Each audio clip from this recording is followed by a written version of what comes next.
ইউসুফ একটা গোলাম, ছোট্ট ছেলে দেখে তুমি পাগল কেন বলা? জুলাইখা ডাক দিয়ে বলল, বান্ধবীরা রে, তোমরা যদি আমার ইউসুফরে দেখো তাহলে তোমরাও পাগল হয়ে যাবা। বলে না না, তা হব না, বলে পরীক্ষা হয়ে যাক। আল্লাহর নবী ইউসুফ আলাইহিস সালাতু ওয়াস সালামকে এক পাশে রাখা হলো পর্দার আড়ালে। জুলাইখা বান্ধবীদের হাতে কমলা লেবু দিয়ে দিলেন, একটা করে ছুরি দিয়ে দিলেন। জুলাইখা বলল, আমি পর্দা সরাবো, তোমরা লেবু কাটতে থাকবা, আমার ইউসুফ আসবে, আমার ইউসুফের দিকে তোমরা দেখবা। হাজরাতে ইউসুফ পর্দা সরানো হলো। ইউসুফ আলাইহিস সালামকে দেখার পরে জুলাইখার বান্ধবীরা কমলা লেবু কাটতে যাইয়া তারা হাত কেটে ফেললো, হাত কুচি কুচি করে তারা কেটে ফেললো। তারা বুঝতেই পারলো না তাদের হাত কেটে যাচ্ছে। আম্মা জান আয়েশাকে জিজ্ঞেস করা হলো, মা, আমার রাসূল দেখতে কেমন আপনি বলবেননি?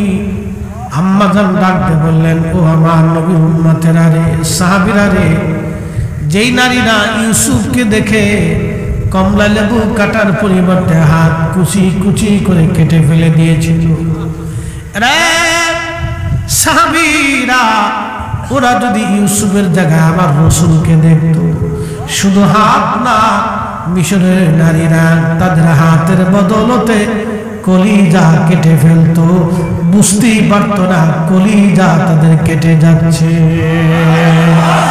একসাথে জোরে বলবেন কি আল্লাহু আকবার। সুলতান কুতুবউদ্দিন রাহিমাহুল্লাহ নিজে অস্ত্রে শস্ত্রে সজ্জিত, রাত্রিবেলা তিনি ওই হিন্দু ভদ্র মহিলার বাড়িতে যে চুপচাপ বসে আছেন গোপন স্থানে। দেখি রাত্রিবেলা কে আসে আজ, অবশ্যই তাকে আজ ধরতে হবে। গভীর রাত্র চলতেছিল, হঠাৎ বৃদ্ধ মহিলা চিৎকার করলো, কে আসো, তাড়াতাড়ি আসো, আমার বৌমার ইজ্জত তোমরা বাঁচাও। এমন সময় সুলতান কুতুবউদ্দিন তার রণকৌশল দিয়ে ওই ছেলেটাকে ধরে ফেললেন, ওই যুবককে ধরে ফেললেন, তার গলার মধ্যে তলোয়ার চেপে ধরছে। ঠিক এমন সময় বুড়িমার ঘরের মধ্যে বাতি জ্বলতেছিল, চেরাগ জ্বলতেছিল। সুলতান কুতুবউদ্দিন বললেন, বুড়িমা, আপনার চেরাগটা দ্রুত গতিতে বন্ধ করে দেন। চেরাগের আলো বন্ধ করলেন। বুড়িমাকে বলেন, বুড়িমা, ভয়ের কোনো কারণ নাই, আমি সুলতান কুতুবউদ্দিন আজ আপনার বৌমার নিরাপত্তার জন্য নিজে চলে আসছি।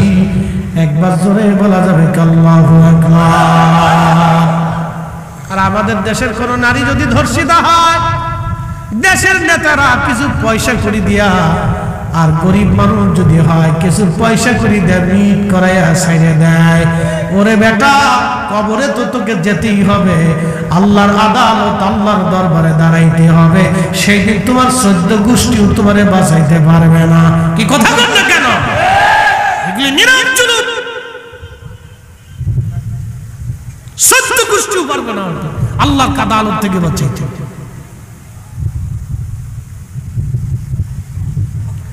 সুলতান কুতুবউদ্দিন ডাক দিয়ে বলেন, বুড়িমা, চেরাগ বন্ধ করো। চেরাগ বন্ধ করে দেওয়া হলো। কিছু সময় পরে সুলতান কুতুবউদ্দিন আবার বলেন, বুড়িমা, চেরাগ আবার জ্বালাও। চেরাগ জ্বালানো হলো।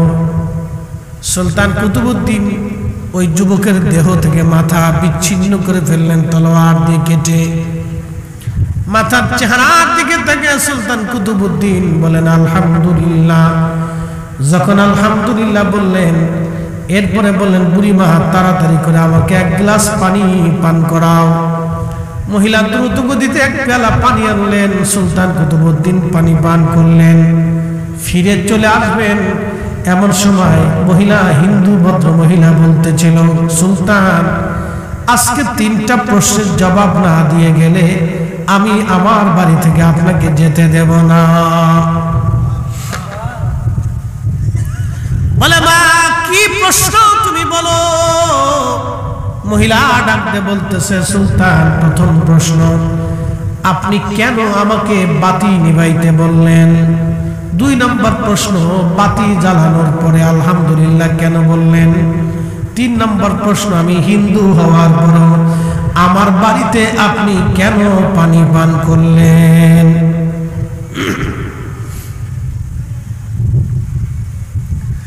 সুলতান কুতুবউদ্দিন প্রথম প্রশ্নের জবাব দিতে যা বলেন, বুড়িমা বাতি জ্বলতেছিল, দুষ্কৃতিকারী ছেলেটা, যুবকটা তোমার বৌমার প্রতি আসক্ত ছিল। আমি বাদশাহ চিন্তা করলাম এই সময় যদি তাকে হত্যা না করি সে আবার উত্তক্ত করার জন্য আসবে, কারণ আল্লাহ আমাকে আইন দিয়েছেন আমি ছেড়ে দিব না, বাঁচাবো আমার এখতিয়ার। কিন্তু আমি ইচ্ছা করলাম এই মুহূর্তে আমি তাকে মেরে ফেলে দিব, কারণ যদি না মারি সে আবার আসবে।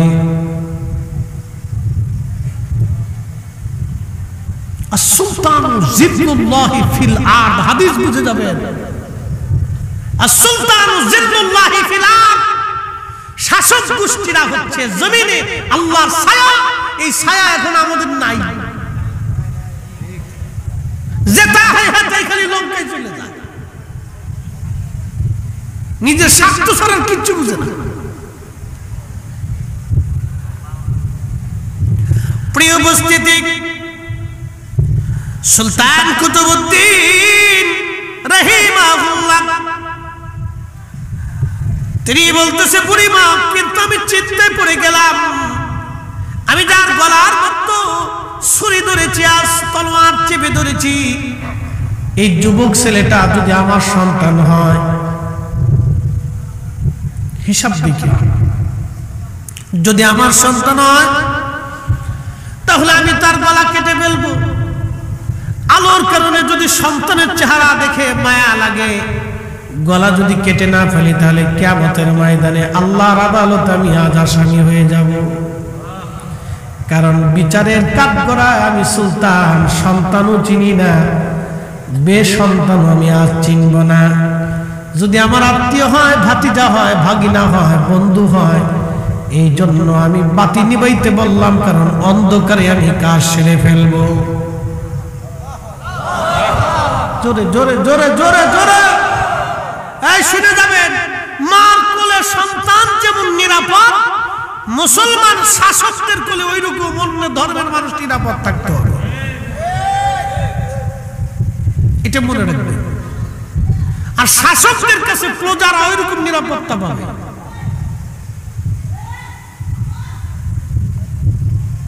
সবাই এরকম নিরাপত্তা পাবে। কিন্তু বড় আফসোস করে আজকে বলতে হচ্ছে, অনেক জায়গায় সুন্নি মাহফিল করতে গেলে বাধা দিবেন, অনেক জায়গায় সুন্নি ইমাম মসজিদ থেকে তাড়ানোর চিন্তা করবেন। এগুলি কি? এগুলি কে শিখিয়েছে? কোন ধর্মের অনুসারী? কোথা থেকে পাইছেন এই দিন?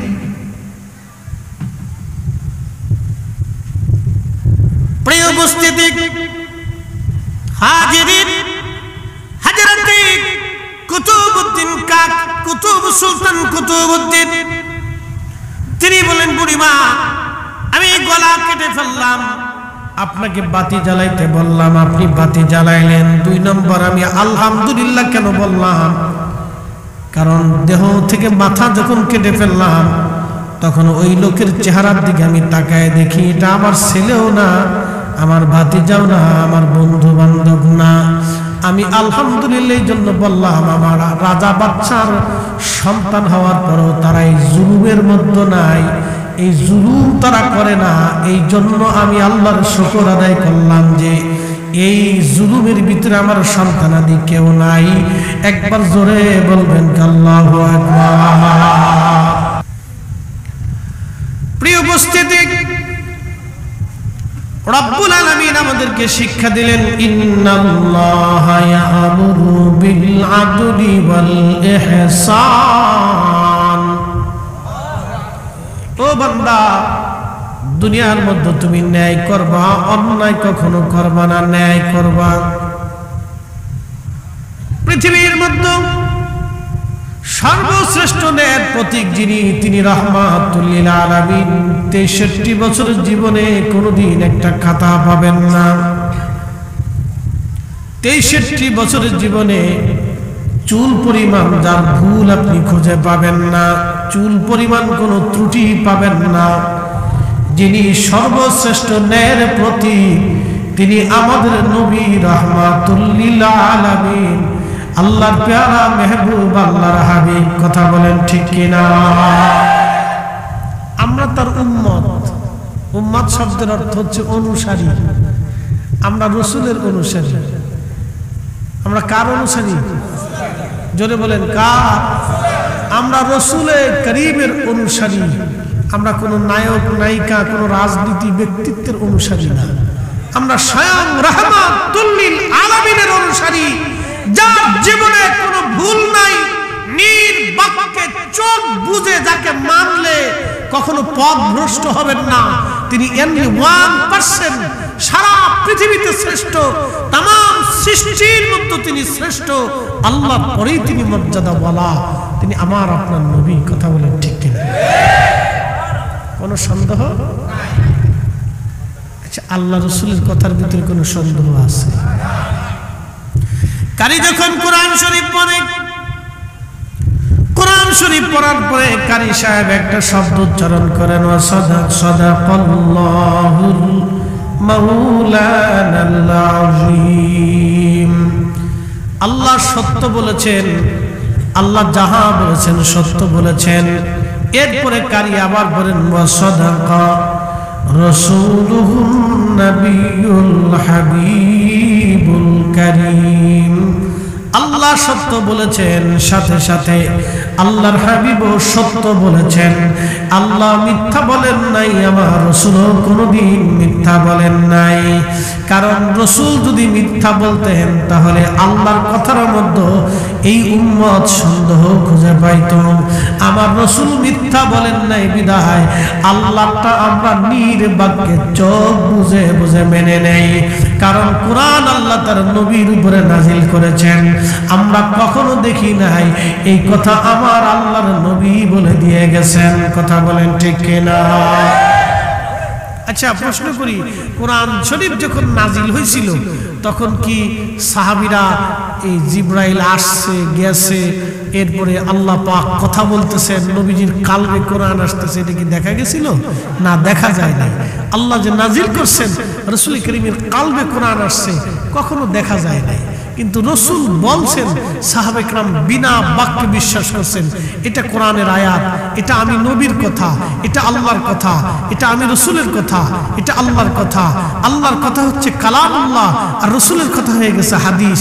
এটা হাদিস, এটা কোরআনের আয়াত। নবী বলছেন বিদায় উম্মত সেটা বুঝছে। তাহলে রাসূল সত্যবাদী, নবী কি? কথা কর না, রাসূল কি? নবীর জীবনে কোনো ভুল, নবীর জীবনের প্রতি কোনো সন্দেহ রাখা লা রাইবা ফীহি। কোরআনে যেমন সন্দেহ করা যাবে না, আমার রাসূলের জীবনে এরকম সন্দেহ করা যাবে না। কথা বলেন ঠিক কিনা? যদি করেন তাহলে ঈমান হবে, ঈমান হবে না। প্রিয় খানেরা আর মুসলমান, খুব মনোযোগ দিবেন। কোরআন শরীফে আমার আল্লাহ রাব্বুল আলামিন বলতেছেন, বিল আদলি ওয়াল ইহসান। দুনিয়াতে ন্যায় করবা, কখনো অন্যায় করবা না।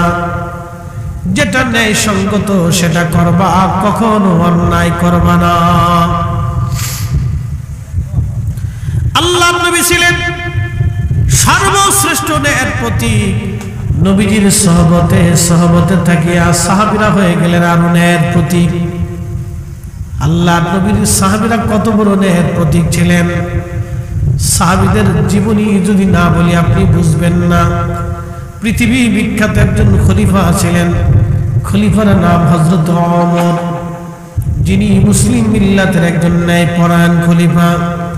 আজকে একটা কথা মনে রাখবেন, পৃথিবীতে যারা ন্যায় বিচার করে, দুনিয়াতে যারা ন্যায় বিচার করে, ওই যে আদালতে ম্যাজিস্ট্রেট বলেন, জজ বলেন, বিচারপতি যারা বলেন, তারা যদি ন্যায় বিচার করে তাহলে কিয়ামতের ময়দানে হযরত ওমরের পিছে পিছে তাদের হাসর হবে।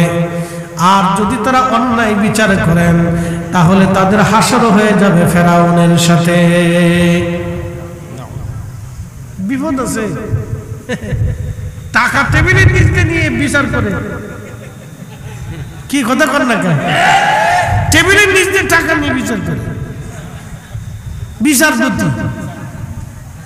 বিচারপতি, জজ, ম্যাজিস্ট্রেট যাই কোন টেবিলের নিচে নিয়ে করতেছে। করে কত বছর করবে? কারে খুশি করতেছে? স্ত্রীকে, ছেলেকে, মেয়েকে? 4 পয়সা মূল্য নেই জীবনের, বৃথা জীবন। পৃথিবীতে এদের মতো বোকা আমি কোনো মানুষ দেখি নাই। এদের মতো বোকা পৃথিবীতে কোনো মানুষ আমি দেখিনি। পৃথিবীতে সবচেয়ে বড় বোকা যারা অন্যায় করে টাকা রুজি করে, তারা হলো পৃথিবীতে সবচেয়ে বড় বোকা। কারণ সেই অন্যায় করে টাকা রুজি করে নিজে খেয়ে যেতে পারে না, সন্তানের জন্য রেখে যায়, আর ওই সন্তান কিয়ামতের ময়দানে তার দায়ভার নেবে না। এর মতো বোকা পৃথিবীতে একজন নাই। সবচেয়ে বড় বোকা সে, শিক্ষিত বোকা। আমি আপনাকে বুঝাচ্ছি, খুব মনোযোগ দিয়ে। পৃথিবীর সমস্ত ন্যায় বিচারক রাজা বাচ্চারা হযরত ওমরের পিছনে লাইন ধরবে। পৃথিবীর সমস্ত দানশীল ব্যক্তিরা হযরত উসমানের পিছনে লাইন ধরবে। পৃথিবীর সমস্ত বীর যোদ্ধারা হযরত আলীর পিছনে লাইন ধরবে। পৃথিবীর সমস্ত শহীদরা হযরত সৈয়দুশ শুহাদা আমির হামজার পিছনে লাইন ধরবে। পৃথিবীর সমস্ত জাহিদরা যারা দুনিয়া বিরাগী মুজাহাদা করেছেন, তারা হযরতে আবু যর গিফারি রাদিয়াল্লাহু আনহুর পিছনে লাইন ধরবে। পৃথিবীর সমস্ত মজজুব যারা ছিলেন আল্লাহর পাগল, তারা হযরত ওয়াসাল কারনির পিছনে লাইন ধরবে। পৃথিবীর সমস্ত আশিক রাসূলরা হযরত বেলালের পিছনে লাইন ধরবে। একসাথে বলবেন আল্লাহু আকবার। পৃথিবীর সমস্ত মুফতিরা হযরত আব্দুল্লাহ ইবনে মাসউদের পিছনে লাইন ধরবে। পৃথিবীর সমস্ত মুহাদ্দিসরা হযরত আবু হুরায়রার আম্মা জান আয়েশার পিছনে লাইন ধরবে।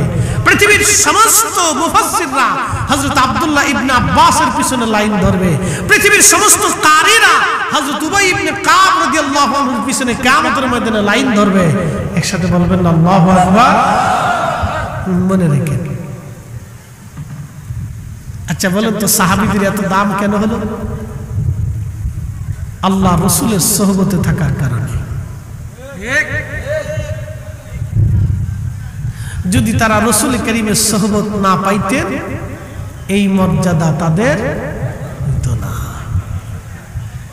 আমার এক ভাই, তিনি ওয়াজে বলতেছিলেন, নবীকে দেখলে জান্নাত জাহান্নাম হারাম হবে, এই মর্মে কোনো দলিল নেই। আমি মিয়া দলিল লাগবে কেন? দলিল ছাড়াই বুঝতে হয়। সব ক্ষেত্রে খালি দলিল তালাশ করেন, কারণ কি? এত দলিল খুঁজেন বেটা। আমার নবীর সাহাবীরা ঈমান আনছে নবী দেখে, কালেমা পড়ছে নবী দেখে, আল্লাহ চিনেছে নবী দেখে, দ্বীন মেনেছে নবী দেখে। আমরা উম্মত রাসূল মানলে আল্লাহ মানা হয়ে যায়। যাকে মানলে আল্লাহ মানা হয়ে যায়, তাকে দেখলে আল্লাহ দেখার স্বাদ মিটে যায়। যাকে মানলে আল্লাহ মানা হয়, তাকে দেখলে জাহান্নাম হারাম হয়ে যায়। কি কথা কর না কেন?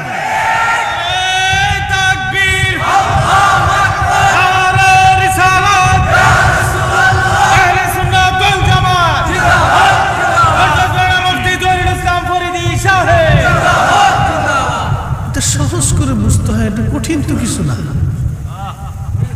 কঠিন না। কিন্তু সমস্যা হয়েছে কি জানেন? বেমারি চিনছেন? অসুস্থ। এটা এক ধরনের রোগ। রাসূল বিদ্বেষিতা এক ধরনের রোগ। এটা ভয়ঙ্কর রোগ, যে রোগ থেকে হাসরের ময়দানে তাকে মুক্তি দেওয়ার আর কেউ নাই। ভয়ঙ্কর রোগ। প্রিয় উপস্থিতি, খারেরাবাসী, হযরত ওমর রাদিয়াল্লাহু আনহু তিনি হিমসের একজন শাসক বানাইলেন। তার নাম সাঈদ ইবনে আমির রাদিয়াল্লাহু আনহু, যিনি হিমসের প্রশাসক ছিলেন, গভর্নর ছিলেন। হযরত ওমর চিন্তা করলেন, বহুদিন হলো আমি হিমসে যাই না, একটু হিমসে যে ঘুরে দেখে আসি হিমসের জনগণ কেমন আছে। হযরত ওমর রওনা করলেন সুদূর হিমস প্রদেশে যখন তিনি গেলেন, মসজিদে, সেন্ট্রাল মসজিদে, গভর্নর হাউসে গেলেন, মুসলমানরা নামাজ পড়ার জন্য আসছে।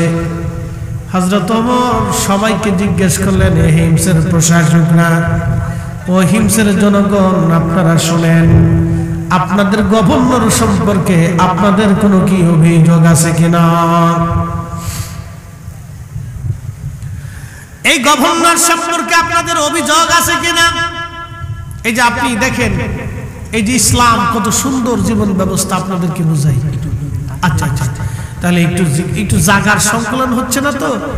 ওই জায়গা অল্প হয়ে গেছে, আমরা একটু যদি চাপ দিয়ে বসি, জানি কষ্ট হবে, বেশি সাফাসাফি করলে জ্বালা, একটা জ্বালা। ঠিক আছে, যদি ডানে বামে জায়গা থাকে একটু, তাহলে লড়াচড়া দিয়ে বসেন। আমি কি করবেন আমি বলতে পারতেছি না যে আপনি চাপ দিয়ে বসেন, আমি শুধু বলবো একটু লড়াচড়া দিবেন। জিকিরের হালতে লা ইলাহা ইল্লাল্লাহ, জোরে লা ইলাহা ইল্লাল্লাহ, হক লা ইলাহা ইল্লাল্লাহ, হাসবি রাব্বি জাল্লাল্লাহ, মা ফি কলবি গায়রুল্লাহ, আহা নূর মুহাম্মদ, বলি নূর মুহাম্মদ, পড়ি লা ইলাহা ইল্লাল্লাহ, লা ইলাহা ইল্লাল্লাহ, লা ইলাহা ইল্লাল্লাহ, মুহাম্মাদুর রাসূলুল্লাহ সাল্লাল্লাহু আলাইহি ওয়াসাল্লাম। খুব মনোযোগ দিয়ে হযরত আমিরুল মুমিনিন হিমসে গেলেন, সমস্ত মুসলমানদেরকে গভর্নর হাউসে ডাকলেন, মসজিদে ডাকলেন। হিমসের যিনি গভর্নর, তিনি আল্লাহর নবীর সাহাবী সাঈদ ইবনে আমির রাদিয়াল্লাহু আনহু। হযরত ওমর সবাইকে ডাক দিয়ে বলেন, হে জনগণ, আমি যে আপনাদের জন্য একজন গভর্নর নিযুক্ত করছিলাম, এই গভর্নর সম্পর্কে আপনাদের মতামত ব্যক্ত করেন। এই গভর্নর সম্পর্কে আপনাদের কোনো অভিযোগ অনুযোগ আছে কিনা বলেন। খুব মনোযোগ দিয়ে, ইসলামী জীবন ব্যবস্থা কেমন ছিল, খোলাফায়ে রাশিদিনের জীবন ব্যবস্থা কেমন ছিল, রাষ্ট্র পরিচালনার পদ্ধতি কেমন ছিল, যা পৃথিবীতে বিরল ছিল। এই জন্য আল্লাহ রাসূল বলতেন, ফাআলাইকুম বিসুন্নতি, তোমরা আমার সুন্নাত দ্বারা পরিচালিত হবে, ওয়া সুন্নাতিল খুলাফায়ে রাশিদিন আল মাহদী, আমার পরে আমার খুলাফায়ে রাশিদিনের মাধ্যম দিয়ে পরিচালিত হবে। একসাথে বলা যাবে আল্লাহু আকবার। তো সেই খুলাফায়ে রাশিদিনের রাষ্ট্র পরিচালনার পদ্ধতি কেমন ছিল আমি আপনাদেরকে বোঝাই। গভর্নর কেমন, সমস্ত জনগণকে ডাক দেওয়া হলো। খলিফা জিজ্ঞেস করলেন, এ জনগণ, তোমরা ওপেনলি নির্ভয়ে এই গভর্নর সম্পর্কে তোমাদের অভিমত ব্যক্ত করো, তোমাদের কি কোনো অভিযোগ আছে? লোকেরা বলল, হ্যাঁ, এই গভর্নর সম্পর্কে আমাদের অভিযোগ আছে। আচ্ছা, আপনারা বলেন, বাংলাদেশে যদি প্রত্যেক ডিসি, প্রত্যেক এসপি, প্রত্যেক প্রশাসক, প্রত্যেক টিওনো প্রত্যেক মাসে জনগণের সামনে জুমার দিনে জেলা মসজিদে সবার উপস্থিতিতে যদি তারা জনগণের প্রশ্নের জবাব দিতে বাধ্য থাকতো এবং জবাবদিহিতা থাকতো, তাহলে 1 কেজি চাইলু চুরি হইতো না। আসতে বলেন কেন, জোরে বলেন। 1 কেজি চাইলু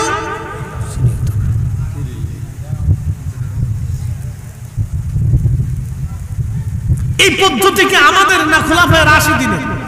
খোলাফায়ে রাশিদিনের। এই জন্য আপনাদেরকে বুঝাই দিয়ে যাচ্ছি তারা কেমন ছিল। হযরত ওমর রাদিয়াল্লাহু আনহু জিজ্ঞেস করলেন, হে জনগণ, তোমরা বলো, খলিফাই গভর্নর সম্পর্কে তোমাদের মতামত কি? লোকেরা বলল, আমিরুল মুমিনিন 1 নম্বর, এক নম্বর অভিযোগ হলো আমাদের যিনি গভর্নর আছেন তিনি প্রত্যেকদিন সকালবেলা দেরি করে অফিসে আসেন, অর্থাৎ কার্যালয়ে তিনি আসেন সকালবেলা দেরি করে। আসার কথা 9টায়, তিনি আসেন 10টায়। কারণ কি? আমরা এই কারণ সর্বপ্রথম জানতে চাই। সাল চুরি করছে তা কিন্তু না, দেরি করে আসছে, দেরি করে আসছে। আপনি চিন্তা করেন তো, জবাবদিহিতা ইসলামে কত চমৎকার ছিল। খলিফা নিজে উপস্থিত, তাও একজন গভর্নর, তিনি রাসূল করিমের সাহাবী, যিনি খলিফা তিনিও সাহাবী, তিনি দুনিয়া থেকে জান্নাতের সার্টিফিকেট নিয়েছেন। আর যিনি সাহাবী, যিনি গভর্নর, তিনার সম্পর্কে আল্লাহ বলেন রাদিয়াল্লাহু আনহুম ওয়া রাদু আন, আমি আল্লাহ তাদের উপরে খুশি, তারাও আমি আল্লাহর উপরে খুশি। কেন? যালিকা লিমান খাশিয়া রাব্বা, তারা আমি আল্লাহকে ভয় করত। আমি আপনাকে বুঝাচ্ছি, একটু সুস্থ মস্তিষ্ক দিয়ে বুঝবেন। হাজরাত আমার জিজ্ঞেস করলেন কি অভিযোগ? বলে হুজুর সকালবেলা দেরি করে অফিসে আসে। গভর্নর হাউসে কার্যালয়ে সকালবেলা দেরি করে আসে, কি জন্য আসে জবাব দিতে বলেন। হযরত ওমর বললেন সাইদ ইবনে আমের, আপনি জবাব দেন, কারণ আপনি আল্লাহর নবীর সাহাবী, আপনি কেন দেরি করে আসেন? সাইদ ইবনে আমের বললেন ইয়া আমিরাল মুমিনিন, বিষয়টাকে নিজের মধ্যে গোপন রাখতে চেয়েছিলাম, কিন্তু জনগণ যেহেতু মামলা করেছে, অতএব জবাব যদি না দেই তাহলে আমি দোষী হয়ে থাকব। হুজুর আপনি জানেন গভর্নরই কোনো ভাতা আমি মাসে নেই না, বাইতুল মাল থেকে সামান্য পরিমাণ খরচ আমাকে দেওয়া হয়। এই সামান্য খরচ দিয়ে আমার সংসার মোটেও চলে না। আমার কাজের কোনো লোক নাই যে আমার ঘরে কাজ করে দিবে। আমি নিজে নিজে রুটি বানাই, নিজে নিজে রান্না বান্না করি, নিজে নিজে ঘরের কাজ করি।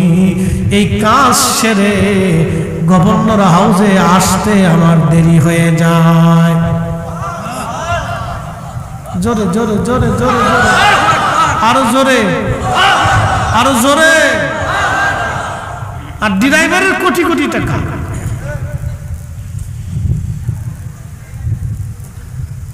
আমি এই 4-5 মাস আগে ঢাকাতে একজন জমি, যারা জমি বিক্রি করে, ওনার এক অফিসে বসে রয়েছে ভদ্রলোকে।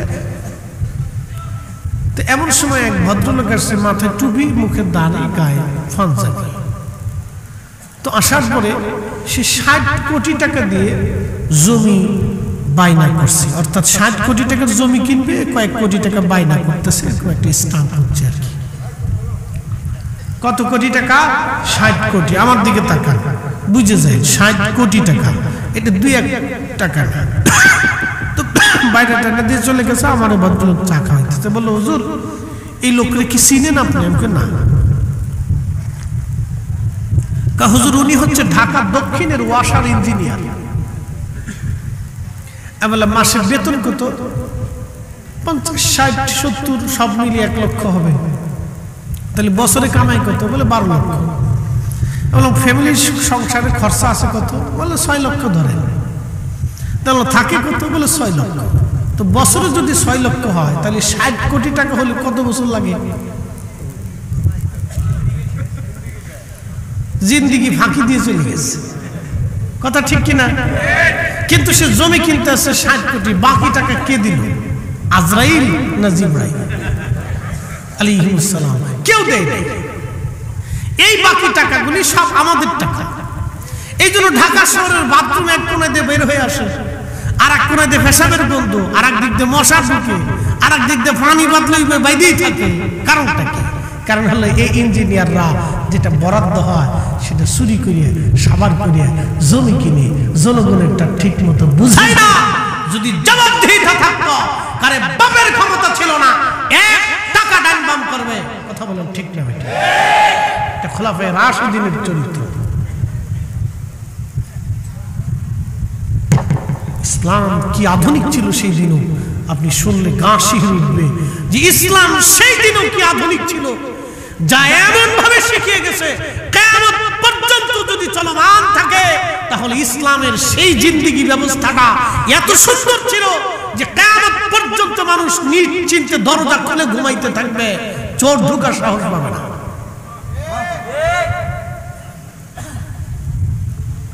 প্রিয় উপস্থিতি, হযরত সাঈদ ইবনে আমির বলেন, আমিরুল মুমিনিন, আমি সকালবেলা কাজ বাজ শেষ করে তারপরে আমি কার্যালয়ে আসি, এই জন্য দেরি হয়ে যায়। হযরত আমিরুল মুমিনিন বললেন, আর কি কোনো অভিযোগ আছে কিনা তোমাদের বলো। লোকেরা বলল, হুজুর আর একটা অভিযোগ আছে। বলে, কি অভিযোগ? দিনের বেলা ওনার কাছে গেলে ওনার সংবাদ আমরা পাই, কিন্তু রাত্রিবেলা ওনাকে ডাকলে কোনো কাজে ওনাকে পাওয়া যায় না, কারণ কি? হযরত ওমর বললেন, সাঈদ ইবনে আমির, আপনি নবীর সাহাবী, জবাব দিয়ে দেন। সাঈদ ইবনে আমির বলেন, আমিরুল মুমিনিন, বিষয়টা গোপন রাখতে চেয়েছিলাম, কিন্তু আজকে বিষয়টা প্রকাশ করতেই হবে, না তো উপায় নাই। হুজুর, সারাদিন আমি জনগণের জন্য কাজ করি, কিন্তু রাত্রিবেলা যখন হয় তখন আমি আমার মালিকের কাজে নেমে যাই। সারা রাত্র আমি ঘুমাই না, সারা রাত্র আমি আমার মালিক, আমার আল্লাহর সিজদার মধ্যে কাটাই, আল্লাহর জিকিরে ইবাদতে কাটাই। বিদায় দুনিয়ার মানুষের সঙ্গে আমি কোনো কথা বলি না, কারণ সারা দিন জনগণের কাজ করি, সারা রাত্র আমি আমার আসল মালিকের কাজ করি। হুজুর, এই জন্য জনগণের ডাকে আমি সাড়া দিতে পারি না, কারণ আমি আমার মাওলার ডাকে সাড়া দেই। চিৎকার করে জোরে বলেন আল্লাহু আকবার। এই জন্য আল্লাহর নবী বললেন, আল্লাহ আল্লাহ ফি আসহাবি, আল্লাহ আল্লাহ ফি আসহাবি। ও আমার উম্মত, আল্লাহকে ভয় করো আমার সাহাবীদের ব্যাপারে, সাহাবীদের ব্যাপারে আল্লাহকে ভয় করো, সাহাবীদের ব্যাপারে আল্লাহকে ভয় করো। লা তাত্তাখিযুহুম গরাদাম মিন বাদি, কারণ আমার ইন্তেকালের পরে আমার কোন সাহাবীকে সমালোচনার পাত্র বানায়ও না, আমার কোন সাহাবীরে গালি দিও না, আমার সাহাবীদের ভুল ত্রুটি তোমরা এই ব্যাখ্যা করিও না, ভুল ত্রুটি উঠাইয়া সাহাবীদেরকে মন্দ বলিও না। আমার যদি একটু চিনি ছাড়া দেন তাহলে ভালো। ডায়াবেটিস নেই, কিন্তু চিনি খাই নাই, না খাই ভালো। যেমনি দাম বাড়তেছে, 1 কেজি বেগুনও পর্যন্ত খাওয়ার খাইতে নেই, বেগুনের গায়ে হাত ধরে খাইতে নেই। ডিম তো ওটা না ধরেই ভালো। ডিম যেমনি দাম বাড়ে, মাঝে মধ্যে মনে হয় যে যারা ডিম ওই বড় বড় ব্যবসায়িক সিন্ডিকেট, ওরা মনে ডিম টিম পারে না, খুব কষ্ট হয়, এর লেগে তোদের ডিম দেবো না, যা চিন্তা করেন তো। আচ্ছা, আপনাদেরকে একটা প্রশ্ন করে জবাব দিবেন, হঠাৎ করে ডিমের দাম বাড়ে, এই মুরগা কি হরতাল ডাকে? হ্যাঁ, তাহলে ডিম দাম বাড়ে কেন? আমি আপনাদেরকে একটু বুঝাই তো, একটু বুঝেন তো। ধরেন হঠাৎ করে ডিমের দাম আগে ছিল কত, আমি তো কিনে খাই না, এই জন্য কইতে পারি না, আপনাদের বাদ খাইতে ওই জন্য কইতে দাম কইতে পারি না। হ্যাঁ, আগে ছিল কত?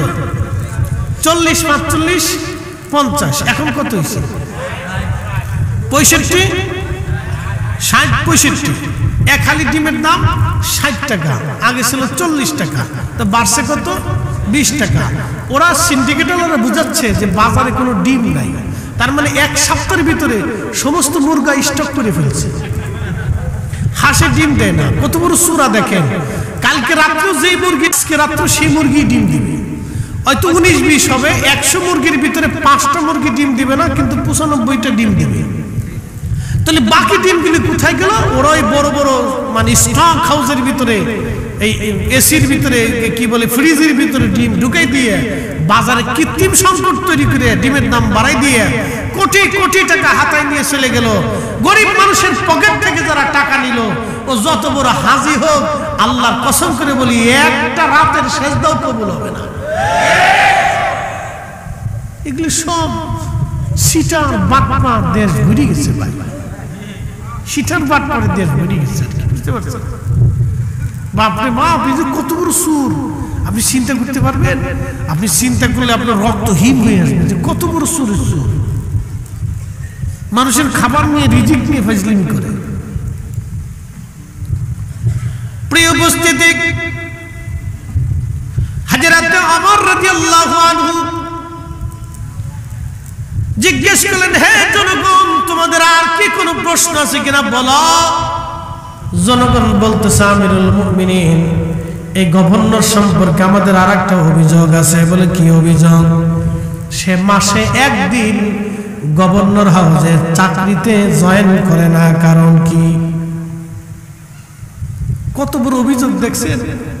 হ্যাঁ, আর আমাদের দেশে ম্যাজিস্ট্রেট মন চুক্তি অনুষ্ঠিত হয়, জজ সাহেব মন চাইলে আসে না, আলে আসে না।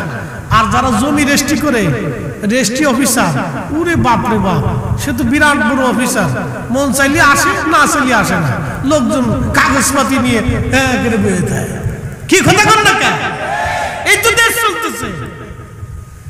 আবার আমি এক জায়গায় গেছি, সে বহুদিন আগে, বাংলাদেশের এক অফিসে, এই যে আপনার ট্যাক্স হাউস, হ্যাঁ, ট্যাক্সের একটা ফাইল করার জন্য গেছি, বুঝতে পারছেন?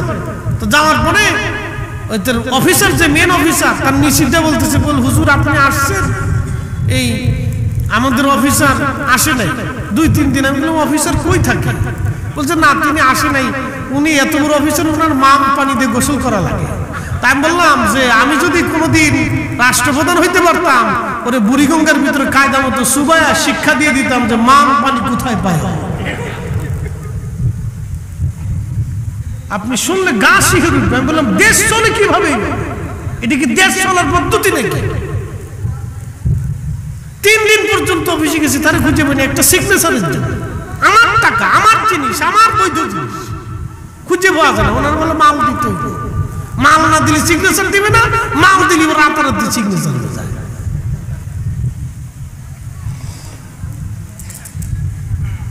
প্রিয় উপস্থিতি, সাইদ ইবনে আমির রাদিয়াল্লাহু আনহু কি চমৎকার করে তিনি বলতেছিলেন, আমিরুল মুমিনিন, বিষয়টা গোপন রাখতে চেয়েছিলাম, কিন্তু আজ প্রকাশ করাই লাগবে।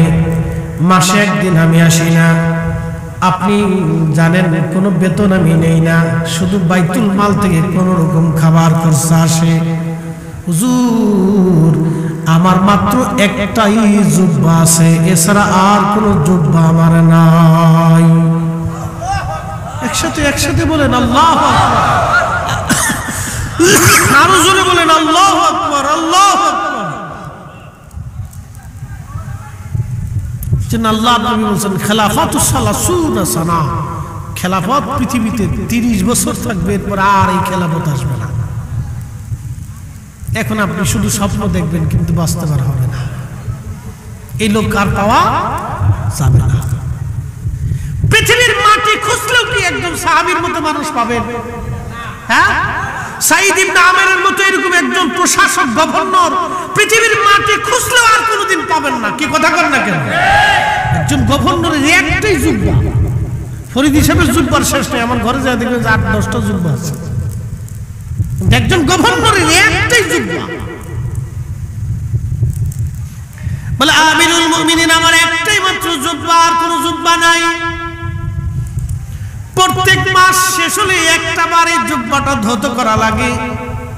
আমি যদি ধৌত করি তাহলে অফিসে আসতে, কাজে আসতে পারি না। এই জন্য আমি মাসে একটা দিন কাজের জন্য আমি আসতে পারি না। জুব্বা কাপড় চোপড় ধোয়ার কারণে আমি মাসে একটা দিন জনগণের কাজ করতে পারি না। একবার জোরে বলা যাবে আল্লাহু আকবার। তেলের গাড়ি তেলে চলে,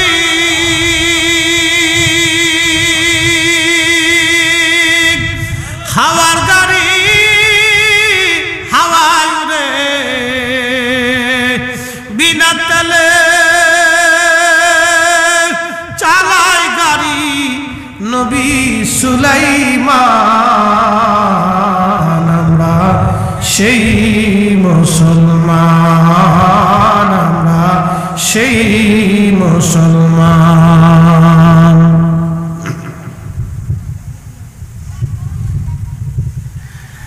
আমরা সেই মুসলিম, আমরা সেই মুসলমান, আমরা সেই মুসলমান। আল্লাহ নবী বলেন সুলতানু জিল্লুল্লাহি ফিল আরদ, শাসক গোষ্ঠীরা হলো জমিনে আল্লাহর পক্ষ থেকে ছায়া। আল্লাহ যেমন সব মানুষকে ছায়া দেয়, সূর্যের আলো আল্লাহ দেয়, হিন্দুকেও আল্লাহ আলো দেয়, বৌদ্ধরেও আলো দেয়, খ্রিস্টানরাও আলো দেয়। আল্লাহকে যে আল্লাহ মানে তাকেও খাবার দেয়, যে আল্লাহকে আল্লাহ মানে না আল্লাহ তাকেও খাবার দেয়। শাসকরা হবে আল্লাহর পক্ষ থেকে জমিনের ছায়া, তার যে মানবে তারেও খাবার দিবে, তার যে মানবে না তাকেও সে নিরাপত্তা দিবে, তাকে মানলেও নিরাপত্তা দিবে, না মানলেও নিরাপত্তা দিবে। এখন সিস্টেম হয়ে গেছে সব উল্টে পাল্টা, কথা কন না। ক্ষমতা আসলে সেই লঙ্কায় চলে যায়, কথা কন না কে? যে ক্ষমতা আসে এই লঙ্কায় চলে যায়, সেই খালি ক্ষমতা দেখাইতে চায়। একটা মহা মুসিবতে পড়ছি না, লোভ সামলাইতে পারে না কেউ, ক্ষমতার লোভ সামলাইতে পারতেছে না। আমরা সবাই অসুবিধার মধ্যে পড়ে গেছি, কেউ ক্ষমতার লোভ সামলাইতে পারতেছে না। অথচ আল্লাহ নবী বলেন সুলতানু জিল্লুল্লাহি ফিল আরদ, শাসকরা জমিনে আল্লাহর ছায়া। আল্লাহ যেমন সবাইকে ছায়া দেয়, শাসকরা এরকম সবাইকে ছায়া দিবে। আল্লাহ যেমন নিরাপত্তা দেয়, শাসকরা নিরাপত্তা দিবে। একসাথে বলা যাবে আল্লাহু আকবার। সুলতান কুতুবউদ্দিনের দরবারে এক হিন্দু ভদ্রলোক আসছে, এক হিন্দু মহিলা আসছে, এসে বললেন বাদশাহ আপনার রাজ দরবারে আমার একটা অভিযোগ আছে। সুলতান কুতুবউদ্দিন বললেন কি অভিযোগ আপনি বলেন মা। হিন্দু মহিলা বলতেছে বাদশাহ আমার ছেলে আপনার সেনাবাহিনীতে চাকরি করে, বহু দূরে চলে গেছে, আমার বৌমা একা। আমার বৌমাটা পরম সুন্দরী, আমাদের এলাকার একটা বখাটে লোক আমার এই বৌমাকে উত্ত্যক্ত করে, তার ইজ্জত হরণ করার চেষ্টা করে। আমি বৃদ্ধা নারী, যদি আমার বৌমা আমার পরিবারে ধর্ষিতা হয় তাহলে সে আমাদের সমাজ থেকে চ্যুত হয়ে যাবে, আলাদা হয়ে যাবে। আমার সন্তানের সংসারে সে আর থাকতে পারবে না আমাদের ধর্মের বিধান অনুযায়ী। বাদশাহ আমার স্ত্রী বেটার বউর নিরাপত্তা আপনি নিজে দিবেন, যদি আপনি না দিতে পারেন কিয়ামতের ময়দানে আপনার আল্লাহর কাছে আপনার বিরুদ্ধে আমি মামলা করব। হিন্দু মহিলা বলতেছে সুলতান কুতুবউদ্দিন আমি আপনার বিরুদ্ধে কিয়ামতের ময়দানে আপনার আল্লাহর কাছে আমি আপনার বিরুদ্ধে মামলা করব, যদি আপনি আমার বৌমার জীবনের নিরাপত্তা না দিতে পারেন। সুলতান কুতুবউদ্দিন বললেন বুড়িমা তুমি চলে যাও, তোমার বৌমার নিরাপত্তা আমার দায়িত্বে, কোনো চিন্তা করতে হবে না। তো মহিলা চলে গেছে। সুলতান কুতুবউদ্দিন চিন্তা করলেন যদি সৈন্য পাঠাই দায়িত্ব অবহেলা করতে পারে, আমাকে নিজে যেতে হবে। আর আগের যুগে রাজা বাদশারা তো খুব যোদ্ধা ছিলেন, এখনকার তো ফ্যাট তাই একদিকে নেতা তাই আর একদিকে, কি কথা কন না উচিত কথা বলে তো নয় সব বেজার। ফ্যাট হলে একদিকে নেতা আর একদিকে।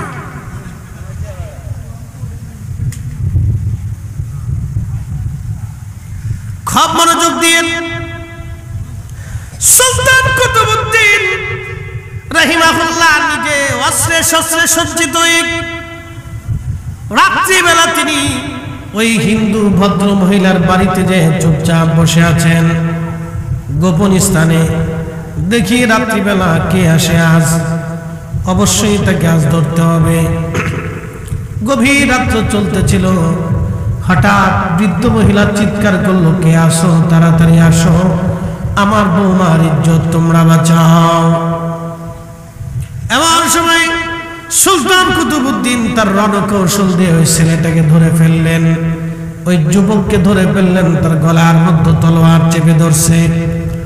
ঠিক এমন সময় বুড়িমার ঘরের মধ্যে বাতি জ্বলতেছিল, চেরাগ জ্বলতেছিল। সুলতান কুতুবউদ্দিন বললেন, বুড়িমা, আপনার চেরাগটা দ্রুত গতিতে বন্ধ করে দেন। চেরাগের আলো বন্ধ করলেন। বুড়িমাকে বলেন, বুড়িমা, ভয়ের কোনো কারণ নাই, আমি সুলতান কুতুবউদ্দিন আজ আপনার বৌমার নিরাপত্তার জন্য নিজে চলে আসছি। একবার জোরে বলা যাবে আল্লাহু আকবার। আর আমাদের দেশের কোন নারী যদি ধর্ষিতা হয়, দেশের নেতারা কিছু পয়সা করে দিয়া, আর গরিব মানুষ যদি হয় কিছু পয়সা করে দেয়, মিট করাইয়া ছাইড়ে দেয়। ওরে বেটা, কবরে তো তোকে যেতেই হবে, আল্লাহর আদালত, আল্লাহর দরবারে দাঁড়াইতে হবে। সেই দিন তোমার 14 গোষ্ঠীও তোমারে বাঁচাইতে পারবে না। কি কথা বল না কেন? এগুলি নীরব জুলুম, 14 গোষ্ঠীও পারবে না আল্লাহর আদালত থেকে বাঁচাইতে।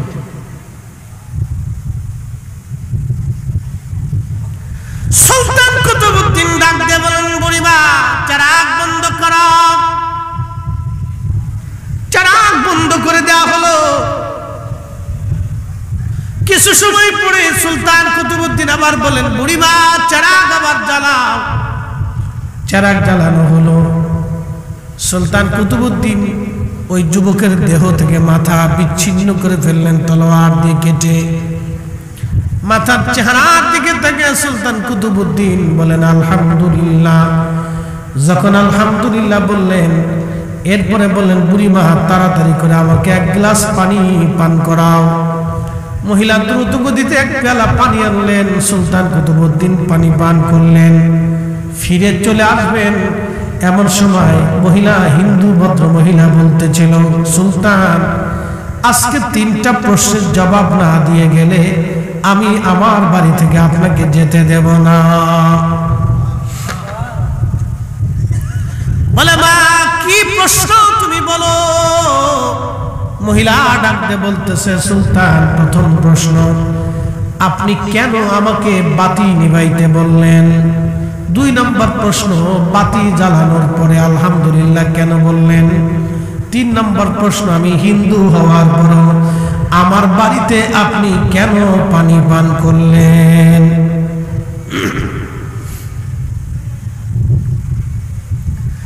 সুলতান কুতুবউদ্দিন প্রথম প্রশ্নের জবাব দিতে যা বলেন, বুড়িমা, বাতি জ্বলতেছিল, দুষ্কৃতিকারী ছেলেটা, যুবকটা তোমার বৌমার প্রতি আসক্ত ছিল।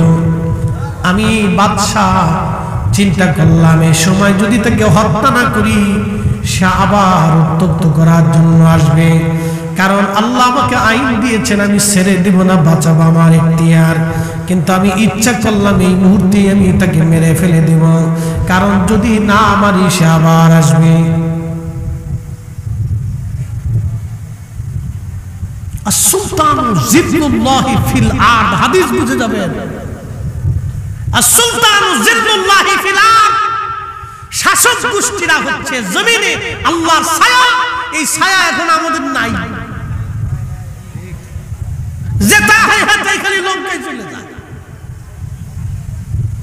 নিজের স্বার্থ ছাড়া কিচ্ছু বুঝে না। প্রিয় উপস্থিতি,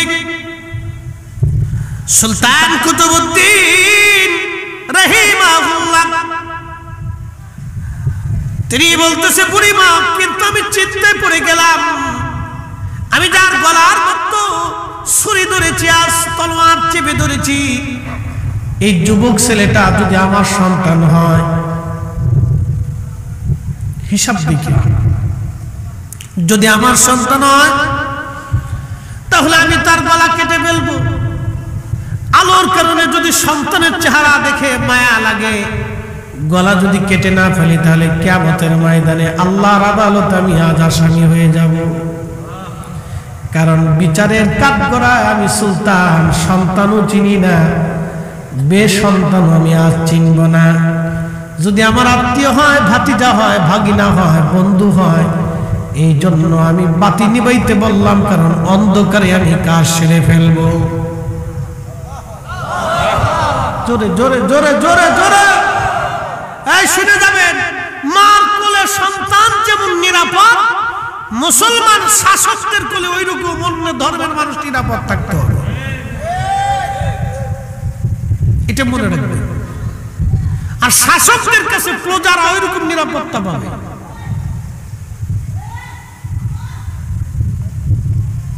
সবাই এরকম নিরাপত্তা পাবে। কিন্তু বড় আফসোস করে আজকে বলতে হচ্ছে, অনেক জায়গায় সুন্নি মাহফিল করতে গেলে বাধা দিবেন, অনেক জায়গায় সুন্নি ইমাম মসজিদ থেকে তাড়ানোর চিন্তা করবেন। এগুলি কি? এগুলি কে শিখিয়েছে? কোন ধর্মের অনুষ্ঠান? কোথা থেকে পাইছেন এই দিন?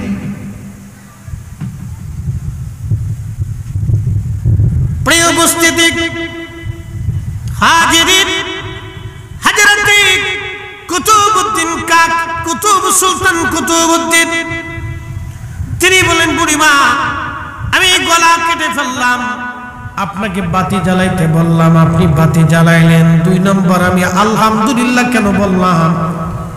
কারণ দেহ থেকে মাথা যখন কেটে ফেললাম, তখন ওই লোকের চেহারার দিকে আমি তাকায় দেখি, এটা আমার ছেলেও না, আমার ভাতিজাও না, আমার বন্ধু বান্ধব না। আমি আলহামদুলিল্লাহ এই জন্য বললাম, আমার রাজা বাদশার সন্তান হওয়ার পরও তারা এই জুলুমের মধ্যে নাই, এই জুলুম তারা করে না। এই জন্য আমি আল্লাহর শুকর আদায় করলাম যে এই জুলুমের ভিতরে আমার সন্তানাদি কেউ নাই। একবার জোরে বলবেন আল্লাহু আকবার।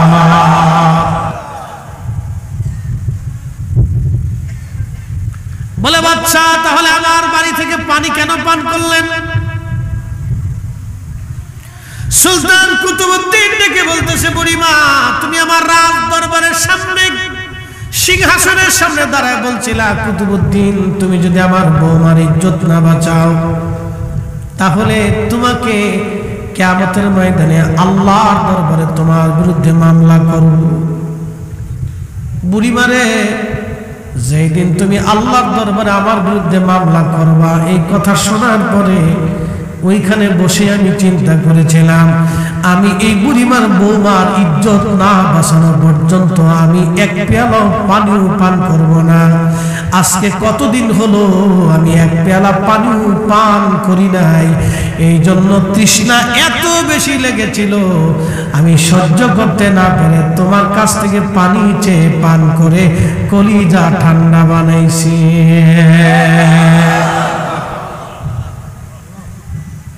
এই জন্য আসুলতানু জিল্লুল্লাহি ফিল আরদি, হাদিসটা আপনি এখান থেকে বুঝে যাবেন। এই জন্য আল্লাহ বলেন, ইন্নাল্লাহা ইয়া'মুরু বিল আদলি ওয়াল ইহসান, দুনিয়াতে ন্যায় করবা, অন্যায় করবা না। ন্যায়টা করো, অন্যায়টা করো না। খারেরার মুসলমান কসবাবাসী খুবই মনোযোগ দিয়ে শুনে যাবেন। এরপরে আমার রব, আমার আল্লাহ বললেন, ওয়াল ইহসান, তোমরা দয়া করবা। কি করবা? জোরে বলেন, কি করবা? দয়া।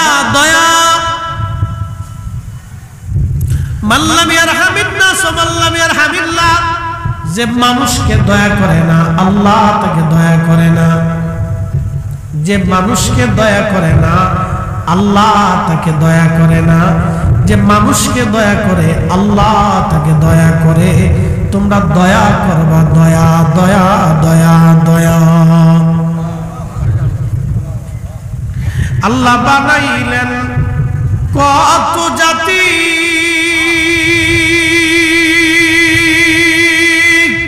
হইল না তার প্রেম প্রীতি, ঠিক কিনা?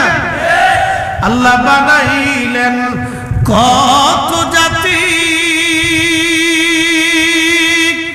হইল না তার প্রেম প্রীতি। অবশ্য প্রেমের কারণে। ওরে অবশেষে মানুষ বানায় প্রেমের কারণে, প্রেমের ডুরি বান্ধরে মদিনার শনে। হায়রে প্রেমের ডুরি বান্ধরে মদিনার শনে। এই ভালোবাসাটাকে আল্লাহ 100 ভাগে ভাগ করলেন। যদি পৃথিবীতে দয়া না থাকতো, ভালোবাসা না থাকতো, পৃথিবী ধ্বংস হয়ে যাইত। আপনি যদি দেখবেন একটা কুত্তারও যদি দয়া করেন, এই কুত্তা আপনার পিছু ছাড়বে না। আপনি যদি একটা বাঘের দয়া করেন, একটা বাঘের বাচ্চা নিয়ে আসবেন, পালতে পালতে আদর করতে করতে বড় হবে, ও সবাইরে কামড়াবে কিন্তু আপনাকে কামড়াবে না। এ বন্ধু, একটা হিংস্র প্রাণী হায়না, এই হায়না বড় বড় হিংস্র প্রাণী, এটা বাঘের চাইতেও হিংস্র। আপনি যদি এর ছোট্ট কালে ধরে নিয়ে আসেন, লালন পালন করেন, ও সবাইরে কামড়াবে কিন্তু আপনারে কামড়াবে না। এটার নাম ভালোবাসা। আল্লাহর নবী বললেন, ভালোবাসার দয়াটাকে আমার রব 100 ভাগে ভাগ করলেন। 100 ভাগে ভাগ করার পরে আমার আল্লাহ 99 প্রকার 99 ভাগ ভালোবাসা আল্লাহ নিজের কাছে রেখে দিলেন। 1 ভাগ ভালোবাসা আমার আল্লাহ তাম সৃষ্টির মধ্যে বন্টন করে দিলেন। তাম সৃষ্টির মধ্যে 1 ভাগ ভালোবাসা আল্লাহ বন্টন করে দিলেন। আল্লাহ নবী ডাকতে বললেন, সাহাবীরা একটা সুসংবাদ শুনিয়ে নাও, ওই 99 ভাগ দয়া ভালোবাসা দিয়ে আমার আল্লাহ কিয়ামতের ময়দানে আমাদের বিচার আল্লাহ করবে। না না, আরো জোরে জোরে জোরে জোরে, হ্যাঁ আরো জোরে। কত ভাগ? 99। জোরে বলেন, কত ভাগ? আরো জোরে। জোর হয় না কেন? জোরসে বলো। 99 ভাগ দয়া দিয়ে আল্লাহ বিচার করবে।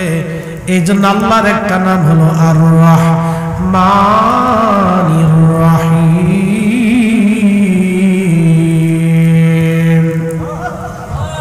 দয়ালু দয়াবান, দয়ালু দয়াবান, দয়ালু দয়াবান। এই জন্য দুনিয়াতে যারা দয়া করে আল্লাহ তাদেরকে দয়া করে।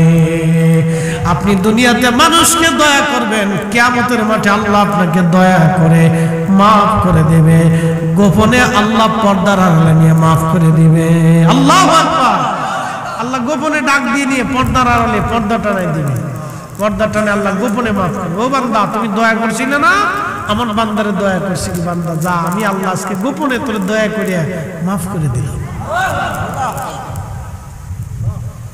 এই জন্য পৃথিবীতে মানুষ জনপ্রিয় হয় 4 কারণে। মানুষ মানুষকে মহব্বত করে 10 কারণে। একটা হলো জামালিয়ত, কামালিয়ত, কারাবাত, ইহসান। জামালিয়ত, কামালিয়ত, কারাবাত, ইহসান, 4 কারণে পৃথিবীতে মানুষ মানুষকে ভালোবাসে। 1 নম্বর সৌন্দর্য। চেহারা যদি সুন্দর হয়, দেখবেন ছোট্ট বিড়ালের বাচ্চা দেখতে খুবই সুন্দর লাগে, মালিক তারে কোলে করে নিয়ে সারা গ্রাম ঘুরে ঘুরে বেড়ায়, ঠিক কিনা? গরুর বাচ্চা, একটা গরু তার বাচ্চা হয়েছে, দেখতে খুব সুন্দর, মালিকের কাছে খুব মজা লাগে। এটার গলার মধ্যে ঘুরঘুরিটা নাই দেয়, ঝুনঝুনি। ঝুনঝুনি আমাদের ফরিদপুরে বলে ঘুরঘুরি, আপনাদের দেশে কি বলে? ঝুনঝুনি, গঙ্গুর। হুজুর ঠিক হয়েছে, গঙ্গুর। আমাদের দেশে বলে ঘুরঘুরি আর কি। গঙ্গুর, ঘুরঘুরি, ঝুনঝুনি যাই বলে, এটা একটা গলার মধ্যে সুন্দর একটা রশি দিয়ে, খুব কালারাল একটা রশি দিয়ে গলার মধ্যে টানে দাও, দরদরি করে লাফালাফি করে ঝুনঝুন ঝুনঝুন করে, মালিকের কাছে খুব ভালো লাগে। ছোট্ট কালে দেখতে খুব সুন্দর দেখা যায়। একবার দেখবেন মালিক কোলের মধ্যে নেয়, চুমা খায়, বিছনাত নেয়, ও পায়খানা করলো, মালিকের মনে দুঃখ নেই, পেশাব করে দিল, গাড়ির মধ্যে দিল, কিছু মনে করে না।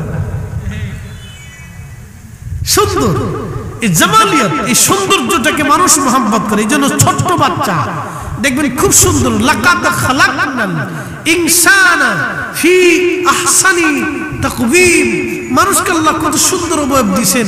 ছোট্ট বাচ্চাদের জিহ্বা সুন্দর, ঠোঁট সুন্দর, চোখ সুন্দর, কান সুন্দর, হাত সুন্দর, আঙ্গুল সুন্দর, দেহ সুন্দর, পা সুন্দর, সব সুন্দর। যে কেউ পাইলে দেখবেন খালি চুমা খায়, চুমা খাইতে থাকে। আল্লাহ রাসূল বলছেন তোমরা ছোট্ট থেকে যদি আদর না করো, ভালো না বসো, তাহলে আমি নবীর উম্মতের দলভুক্ত না। আর বড়কে যদি সম্মান না করো, তাহলে আমি নবীর উম্মতের দলভুক্ত না। এটার নাম হচ্ছে জামালিয়াত। সৌন্দর্যের কারণে ইউসুফ আলাইহিস সালাতু ওয়াস সালামের জন্য মিশরের নারীরা পাগল ছিল, জুলাইখা পাগল ছিল সৌন্দর্যের জন্য। এই জন্য নারীরা সুন্দর হয়। এই জন্য আল্লাহ রাসূল বললেন নারীদের মাথা থেকে পা পর্যন্ত বুরকা দিয়ে ঢাইকে দাও। সুবহানাল্লাহ। কি আসতে হবে না জোরে হবে? আচ্ছা, পুরুষের ঢাকতে গেল না কেন? পুরুষের চোখ আছে, নারীর চোখ নাই, কথা কর না কেন? তো পুরুষের ঢাকতে গেল না, নারীরে ঢাকতে গেল, কারণটা কি?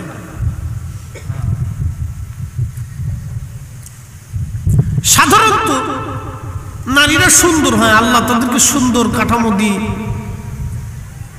দেয়। আর পুরুষরা নারীদের প্রতি আগে আকর্ষিত হয়, নারীরা পুরুষের প্রতি আগে আকর্ষিত হয় না। এই মাসালাটা মনে রাখবেন। বলে হুজুর দোষ কার? দোষ আমাদের কারণ না, দোষ আমাদের আব্বা আদম আলাইহিস সালামের। তো ওইরকম গুনার দোষ না। আব্বাই প্রথমে আম্মা জানতে দেখিয়ে গুণটা উঁচু করতে গেছে, দেখি এটা কেমন সুন্দরী তো দেয়া যায়। আল্লাহকে থামো, অপেক্ষা করো। বলে আল্লাহ কি তা? বলে কাজ আছে, বিয়ে পড়াইতে। বিয়ে আবার কি? তুমি বুঝবা না, ফেরেশতা যাইতেছে, বিয়ে হইব। একসাথে বলবেন না আল্লাহু আকবার। ওই যে আব্বা জান প্রথম দেখতে গেছে, এটা কেডা দেখি, এটা কেডা সুন্দরী তো। তা আব্বাই যে দেখতে গেছে, এই জন্য পুরুষ মানুষ নারী মানুষ দেখলে খালি খুশি দেয়। এই জন্য আল্লাহ বলছেন এটা মাথার থেকে পা পর্যন্ত ঢেকে দাও। একসাথে বললেন আল্লাহু আকবার। মাথার থেকে পা পর্যন্ত ঢেকে দাও, শেষ। দেখবেও না, ভুগবেও না।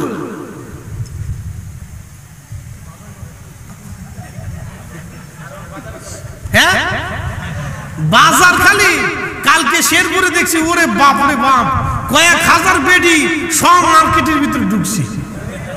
উস্কা ফুসকা টুসকা, এই যে সেই যে আগর ডিম, ঘোড়ার ডিম, বড় ডিম যা আছে। ওই যে ওই পাশে আপনাদের কসবা আসার সময় বাম পাশে কি একটা যেন আছে, হ্যাঁ মেলা না কি আছে, ঘোড়ার ডিম। এর ভিতরে যাইয়া কাঠের গড় না কি সোনের গড়, এর ভিতরে যায় উস্কা খায়, ফুসকা খায়। কি কথা কর না কেন? বিরাট মার্কেট, ফুসকা লাগার বিরাট ব্যবসা। আপনি যা খোঁজ খবর নিয়ে দেন, কারো ব্যবসা না থাকলে ওগার ব্যবসা আছে। চটপটি আর ফুসকার বিরাট ব্যবসা। আল্লাহু আকবার। আমরা যদি দিন মেনে চলতাম তাহলে আমাদের সুখ থাকত।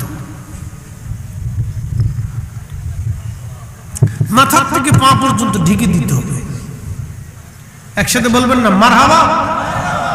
অন্ত বুরকা তো হয়েছে না, বুরকা সুরকা টুরকা, কোনো সিস্টেম নাই।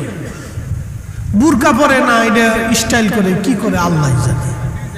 ডিজাইন, হ্যাঁ নতুন ডিজাইন হয়েছে, স্টাইল হয়েছে।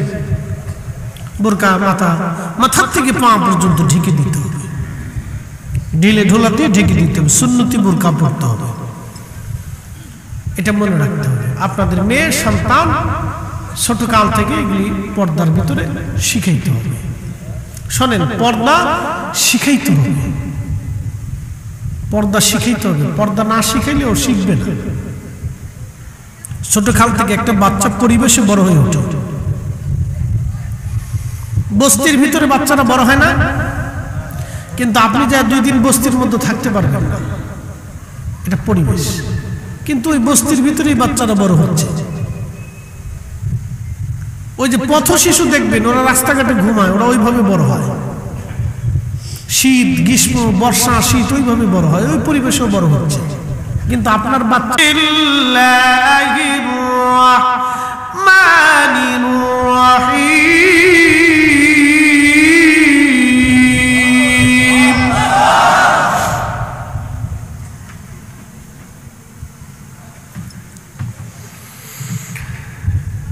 ইয়া আইয়ুহাল্লাযীনা আমানু লা তুলহিকুম আমওয়ালুকুম ওয়ালা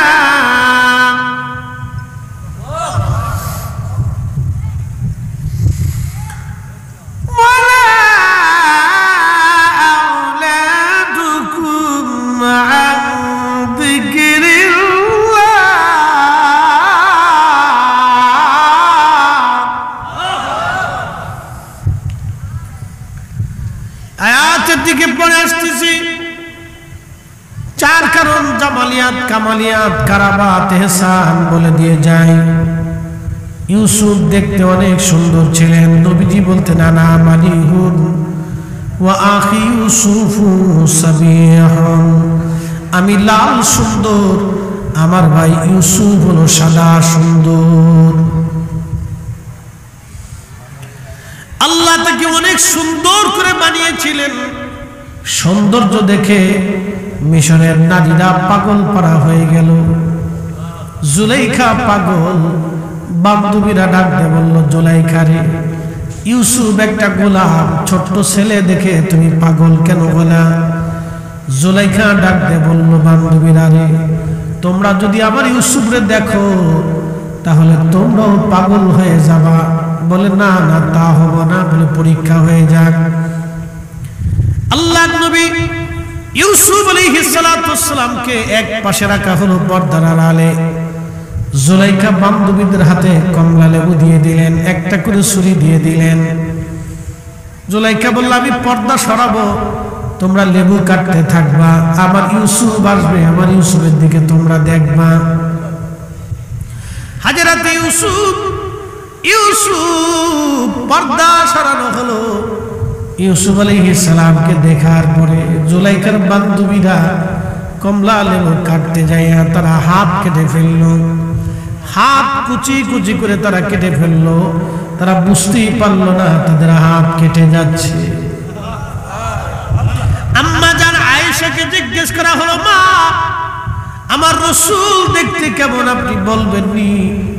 আম্মা জান ডাকতে বললেন, ও আমার নবীর উম্মতেরা রে, সাহাবীরা রে, যেই নারীরা ইউসুফকে দেখে কমলা লেবু কাটার পরিবর্তে হাত কুচি কুচি করে কেটে ফেলে দিয়েছিল, রে সাহাবীরা, ওরা যদি ইউসুফের জায়গায় আমার রাসূলকে দেখতো, শুধু হাত না, মিশরের নারীরা তাদের হাতের বদলতে কলিজা কেটে ফেলতো, বুঝতেই পারতো না কলিজা তাদের কেটে যাচ্ছে। একসাথে জোরে বলবেন কি আল্লাহু আকবার। সূরাতি ইউসুফ বেদারি হিকমাতে লুকমানে মা করিয়ে কুরআনে কারি আই দিল সাদেল মা বালাগাল উলা বিকামালিহি কশফত তুজা বিজামালিহি হাসনাত জামিউ খুসালিহি সাল্লু আলাইহি ওয়া আলিহি। কত সুন্দর নবীজি, কত সুন্দর, যেমন চরিত্র সুন্দর, দেখতেও সুন্দর। এটার নাম জামালিয়াত। এই জন্য নবীজির দিকে তাকাইয়া মানুষ মুগ্ধ হয়ে তারা বুঝতে পারত উনি মিথ্যা বলতে পারেন না। দুই নাম্বার হচ্ছে কামালিয়াত। কামালিয়াত মানে একজন মানুষ যখন কামিল হয়, আল্লাহ ওয়ালা হয়ে যায়, যখন তার ভিতর থেকে কামালিয়াত প্রকাশ পেতে থাকে, কারামত, এমন কিছু কিছু কামালিয়াত যখন মানুষ দেখে, তখন মানুষ তাকে ভালোবাসতে থাকে, ভালোবাসতে থাকে। হুজুর গাউসে পাক খাজা মাইনুদ্দিন চিশতি আজমেরি সেঞ্চুরি পুরা আনা সাগরের একটা পানি উনি একটা লোটার ভিতরে এনে দেখিয়ে দিয়েছিলেন, হে বৌদ্ধ সাধু, তোমরা দেখো, সারা আনার পানি আমি একটা লোটার মধ্যে এনে দেখাইলাম। এটার নাম কামালিয়াত। কামালিয়াত যার কারণে ওই দিন একজন না দুইজন না, খাজা বাবা আজমিরের দাওয়াতে ওনার জীবনে প্রায় 1 কোটি মানুষকে কালেমার দাওয়াত দিয়ে, কালেমা কলিজার ভিতরে ঢুকাই দিয়ে এত মানুষ কালেমা পড়েছিলেন শুধু এই কামালিয়াত দেখে দেখে, কামালিয়াত দেখে দেখে। নাম হচ্ছে কামালিয়াত। হযরত ইমামুল আযম আবু হানিফা রাহমাতুল্লাহ আলাইহি কুফার মসজিদে ওযু করতেছিলেন। এক মুসল্লি ওযু করে, যুবক ওযু করার পরে হযরত ইমাম আযম আবু হানিফা ডাকতে বললেন, যুবক রে, তুমি কি জিনা করছো? বলে, হুজুর আমি জিনা করছি। কি করে বুঝলেন? বলে, বেটা রে, তোমার ওযুর পানি দিয়ে জিনার গুনাহগুলি ভেসে ভেসে চলে যাচ্ছে, আমি দেখে দেখে বুঝতে পারলাম। এটার নাম কামালিয়াত। কামালিয়াত, কামালিয়াত। তাদের চোখের পাওয়ার এত ছিল যে গুনাহ ভেসে যায় তারা দেখতে পারত। জোরে বলা যাবে আল্লাহু আকবার। নাম হচ্ছে কামালিয়াত। ওলিদের কামালিয়াতকে অস্বীকার করার কোনো সুযোগ নেই, কোনো রাস্তা নেই। ওলিদের কামালিয়াতকে অস্বীকার করার কোনো সুযোগ নাই, কোনো রাস্তা নাই। ইমাম আবু ইদ্রিস আশ-শাফিঈ সুদূর বাড়ি ফিলিস্তিন, যেখানে বর্তমানে জিহাদ চলতেছে প্রতিনিয়ত, হাজার হাজার ফিলিস্তিনের রক্ত জমিনে ঝরে যাচ্ছে। আহা, কত মার কোলাস খালি হয়ে গেল।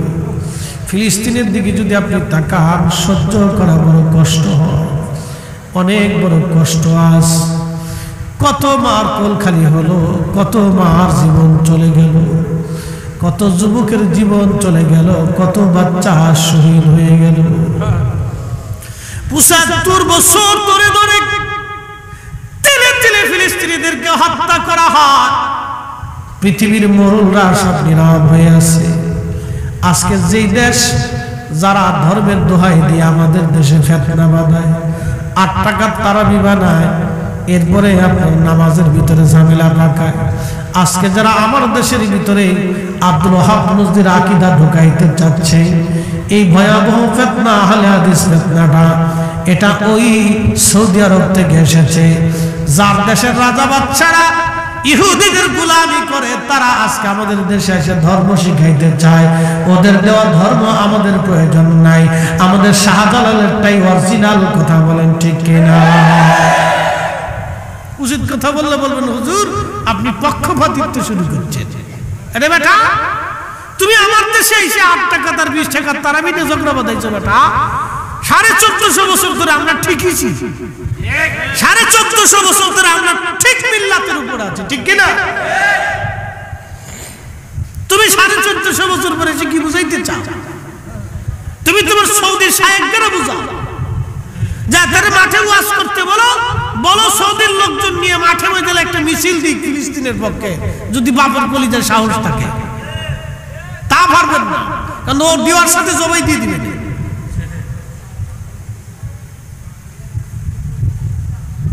খালি যত বাংলাদেশের,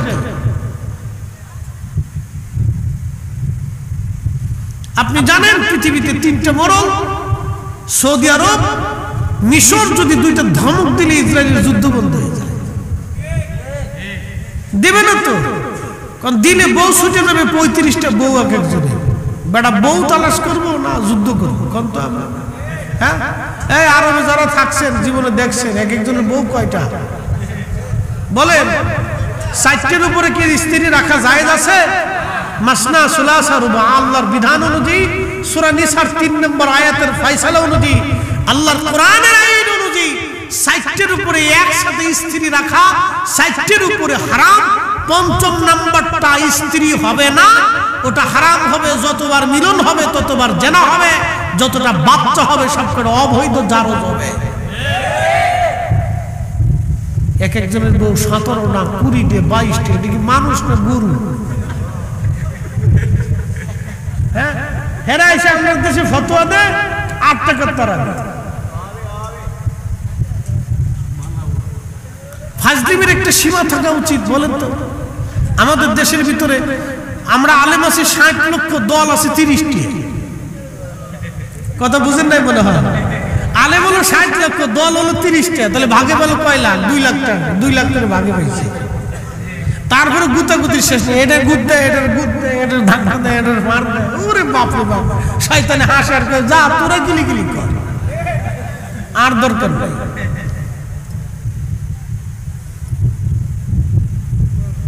আচ্ছা বলেন তো, আমরা তো সহি পদ্ধতিতে নামাজ পড়তেছি 1450 বছর ধরে, বিশুদ্ধভাবে নামাজ পড়তেছি না।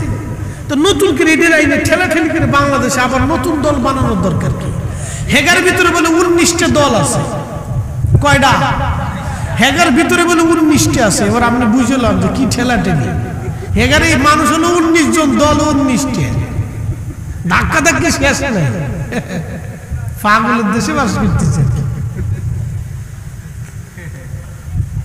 আপনার উচিত বললে অনেকেই মন খারাপ করবেন যে ফরিদ হুজুর তো এরকম ওয়াজ করে না। দুঃখে পড়ে বলতে হচ্ছে আজকে, আফসোস। শোনেন, ইসলাম এদেশে কিন্তু ভেসে আসে না, এটা শাহজালাল রহমতুল্লাহর মাধ্যম দিয়ে আসছে, ঠিক কিনা?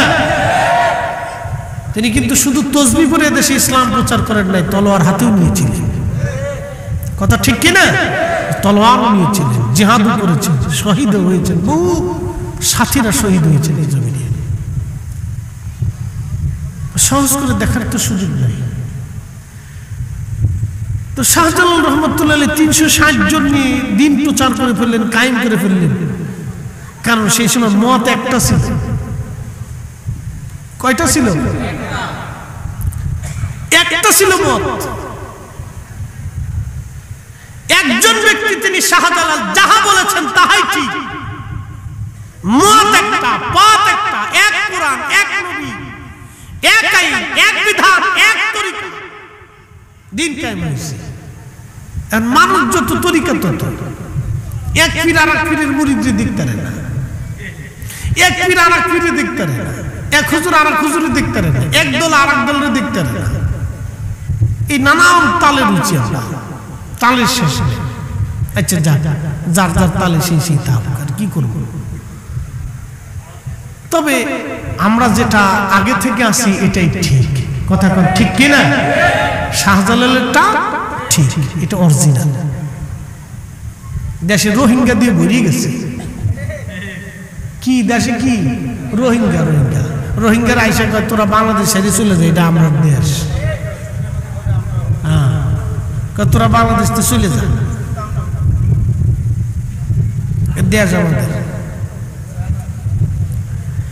একসাথে জোরে বলি তো আল্লাহু আকবার। সাইটে একটা কামালিয়াত, কারামাত, ইহসান, জামানিয়াত। তো কামালিয়াতে আসছে ইমাম আবু ইদ্রিস আশ-শাফিঈ, বর্তমান ফিলিস্তিনের তিনি ইমাম ছিলেন। বাইতুল আকসাতে নামাজ পড়াইতেন, এখানে হাদিসের দর্শ দিতেন, উলুমুল হাদিস, উলুমুল ফিকহের খেদমত করতেন। শাফিঈ মাযহাবের ইমাম। তো মনোযোগ দিয়ে, ইমাম শাফিঈ রাহিমাহুল্লাহ ওনার জমানাতে খলিফা হারুনুর রশিদের দরবারে চিঠি আসছে। চিঠির মধ্যে লেখা, কে দিছে? বিরাট বড় রাজ দরবার রোম। আপনারা চিনবেন, ইউরোপকে কেন্দ্র করে রোম সাম্রাজ্য ছিল, বিরাট বড় সাম্রাজ্য। 7-8 হাজার বছরের একটা সাম্রাজ্য রোম। 7-8 হাজার বছরের একটা সাম্রাজ্য রোম, বিরাট বড় একটা সাম্রাজ্য। এই সাম্রাজ্যের প্রধান ধর্ম ছিল খ্রিস্টান। খ্রিস্টান প্রধান, তিনি চিঠি লিখলেন মুসলিম প্রধান আমিরুল মুমিনিন হযরত খলিফা হারুনুর রশিদের দরবারে চিঠি লিখে বললেন, মুসলমানদের সঙ্গে খ্রিস্টানদের একটা বহস হবে। বহসের মূল বিষয়টা হলো, মুসলমানরা প্রমাণ করবে, খ্রিস্টানরা প্রমাণ করবে। মুসলমানরা প্রমাণ করবে ঈসা নবী আল্লাহর নবী, আর খ্রিস্টানরা আমরা প্রমাণ করবে ঈসা আল্লাহর ছেলে। আচ্ছা, আল্লাহর কি ছেলের দরকার? না, একসাথে বলে, যিনি সৃষ্টি করেন তারা বউর দরকার। যিনি কাম সৃষ্টি করেছেন, লোভ, মোহ, হিংসা, কামনা, রিয়া, সব যিনি সৃষ্টি করেছেন তার 2-4টে বউর দরকার। তো এই দেশে পাগলও বহুত আছে।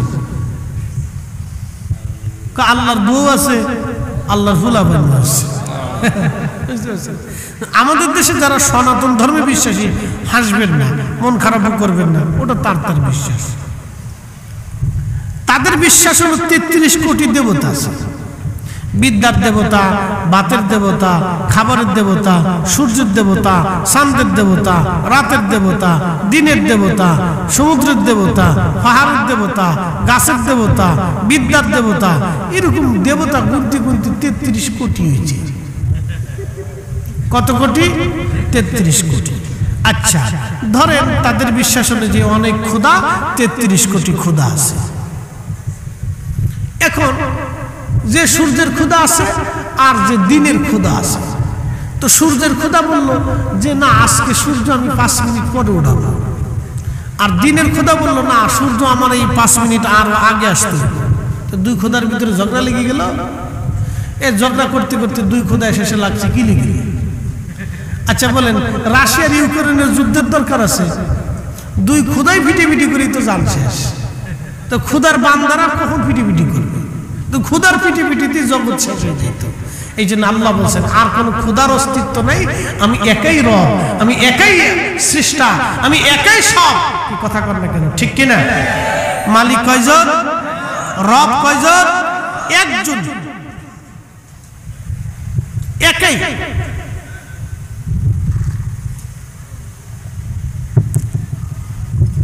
তো খ্রিস্টানরা বলতেছে আমরা প্রমাণ করব ঈসা নবী আল্লাহর ছেলে, তোমরা প্রমাণ করবা ঈসা নবী আল্লাহর বেটা না, তিনি নবী।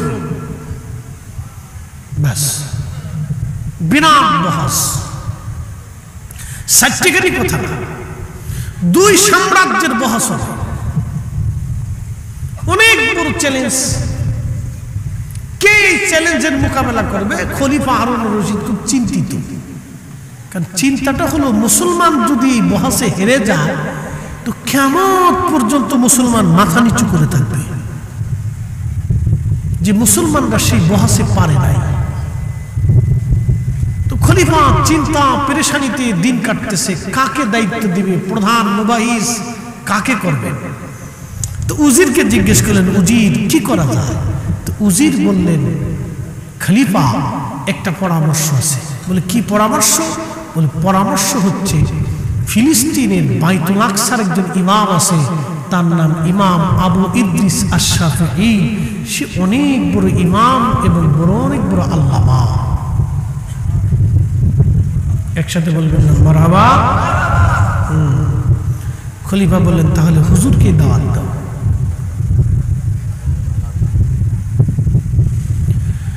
হযরত হারুন রশিদ চিঠি লিখলেন খলিফাতুল মুসলিমিনের পক্ষ থেকে, হুজুর রোম সাম্রাজ্য থেকে চিঠি আসছে বহসের জন্য। এখন আমরা যদি বহসে হেরে যাই, মুসলমান মাথা নিচু করে থাকবে। এখন আমি এমন কোন যোগ্য ব্যক্তি পাই না যাকে দিয়ে প্রধান মুবাহিসের দায়িত্ব দিব, কিন্তু আপনাকে আমি নির্বাচন করেছি। আপনি সুদূর ফিলিস্তিন থেকে ইরাকের বাগদাদে চলে আসবেন, কারণ এটা উম্মতে মুহাম্মাদের ইজ্জত। এত বড় সাম্রাজ্য আমার বিরুদ্ধে চ্যালেঞ্জ করেছে, শুধু চ্যালেঞ্জ করে নাই, রোম সাম্রাজ্য থেকে বড় বড় জ্ঞানী, তর্কবিদ এবং দার্শনিক যারা ছিলেন তারা অলরেডি রোম থেকে রওনা হয়ে গেছে। খলিফাতুল মুসলিমিনের কাছে চিঠি লিখলেন হযরতে ইমাম আবু ইদ্রিস আশ-শাফিঈ। চিঠির মধ্যে তিনি লিখলেন, আমিরুল মুমিনিন, আমি বহস করতে রাজি, কিন্তু শর্ত মাত্র আমার দুইটা। এক নম্বর, বহসের জায়গা হবে দজলা নদীর পার।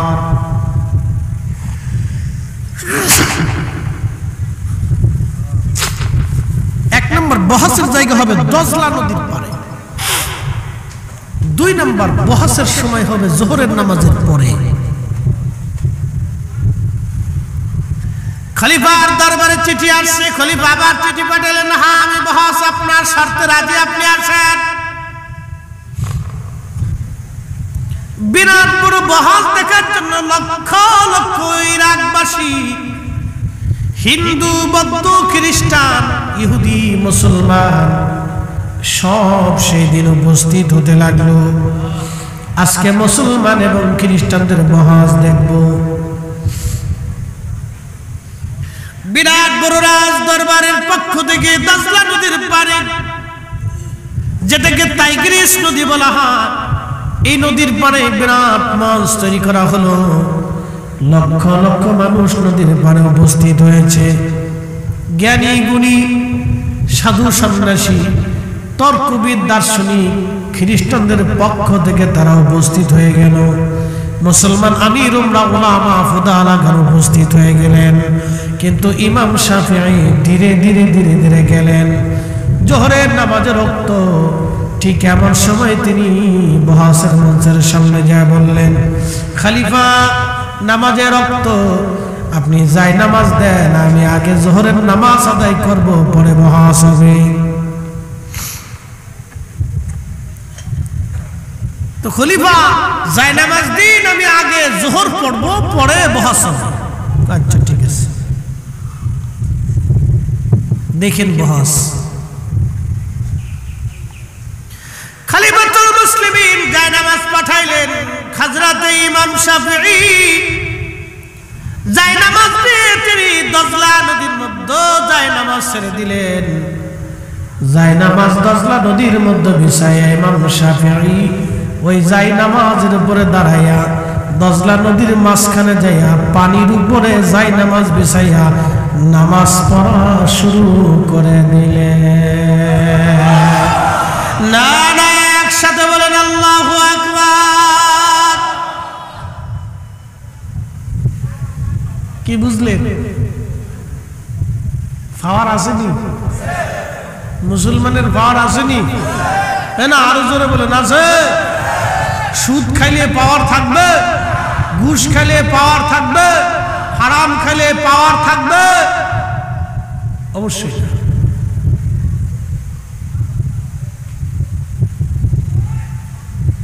খলিফাতুল মুসলিমিন রাজ দরবার, খলিফাতুল মুসলিমিন বিরাট মঞ্চে উপস্থিত। লক্ষ লক্ষ মানুষ মঞ্চের দিক থেকে দজলার দিকে ঘুরে গেল। লক্ষ লক্ষ মানুষ দজলার দিকে মুখ করে ঘোরানো। ইমাম শাফিঈ করে কি এটা? দজলার পানির উপরে যাই নামাজ বিছিয়ে ইমাম শাফিঈ যোহরের নামাজ পড়তে লাগলেন। পানিতে ডুবে না, যাই নামাজ পানিতে ডুবে না, ডুবে না, ডুবে না। একসাথে বলেন পাওয়ার আছে, নিজের আছে।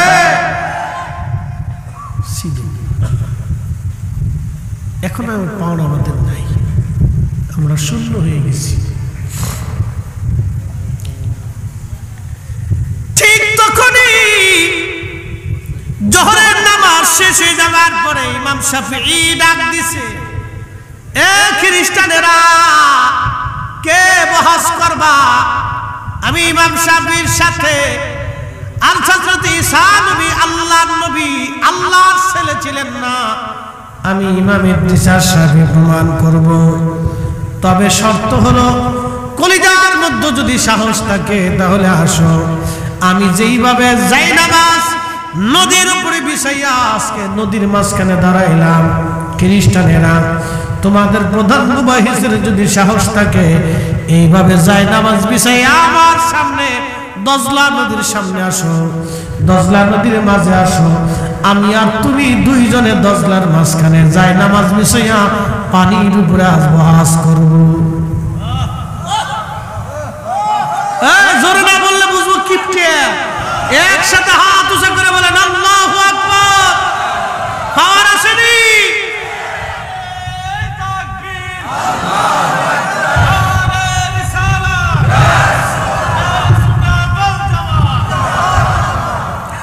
তেলের গাড়ি তেলে চলি,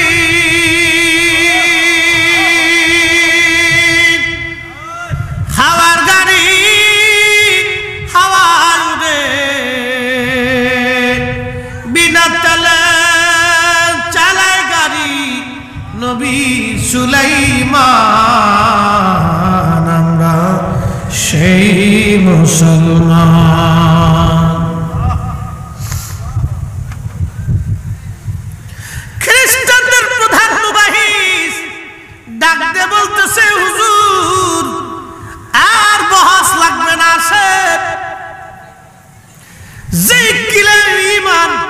যেই কালেমা, যেই কোরআন, যেই নবীর আনিত ধর্ম বিধানের উপরে থেকে ঈমান এনে আমল করে, যেই যায় নামাজ বিছাইয়া দজলা নদীর মাঝখানে নামাজ আদায় করতে পারলেন, আর বুঝার বাকি নাই ওই ঈমান, ওই কালেমাই ঠিক, ওই জীবন ব্যবস্থাই ঠিক, ওই নবী সঠিক, আমাদের আর বুঝার বাকি নাই। আসেন আমরা খ্রিস্টান যারা বহসের জন্য আসছিলাম, আপনার হাতে কালেমা পড়ে আস ঈমানওয়ালা হয়ে যাব।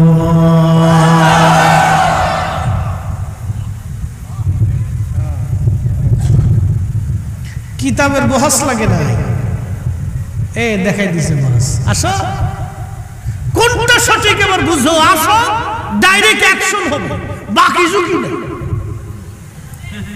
কি কথা ঠিক কিনা? ডাইরেক্ট অ্যাকশন হবে, বাকি ঝুঁকি নেই। কলিজায় যদি সাহস থাকে তো যায় নামাজ বিছিয়ে আসো নদীর ভিতরে। শাহজালাল আমিনী যায় নামাজ বিছিয়ে দিয়েছে নদীর উপরে, যা। সেই দিন যদি উনি যায় নামাজ না বিছাইতেন তাহলে আজকে বাংলা বিজিত হতো না। ওলিদের অবদানকে ছোট করে যারা দেখে এই সব কয়টি নাফরমান, কথা বলেন ঠিক কিনা? তাদের অবদান অস্বীকার করে আপনি এদেশে দিনের কথা বলবেন না, এটা ফাজলিমি।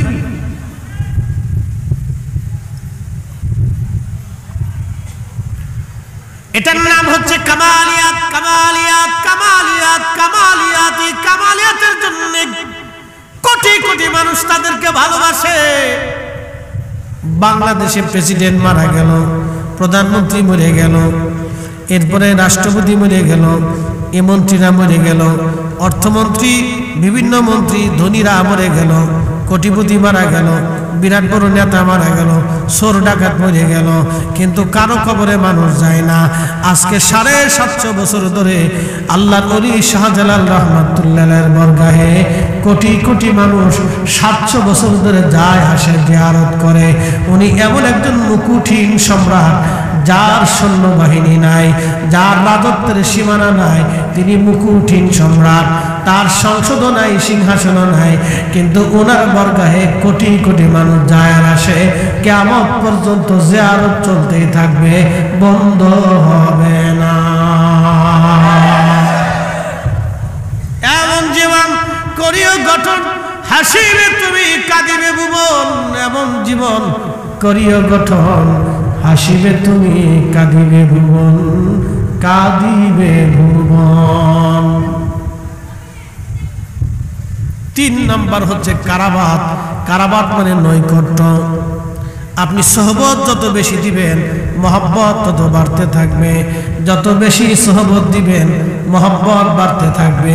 এই জন্য স্বামী স্ত্রী এক বিছানায় ঘুমাইতে হয়, মাঝখানে কোলবালিশ দেওয়া নিষেধ আছে। মাসলা বাতাই দিল একসাথে, জোরে কর না মারহাবা। এই ভুলা মানে আসিস নে, তোরা বুঝুস কি?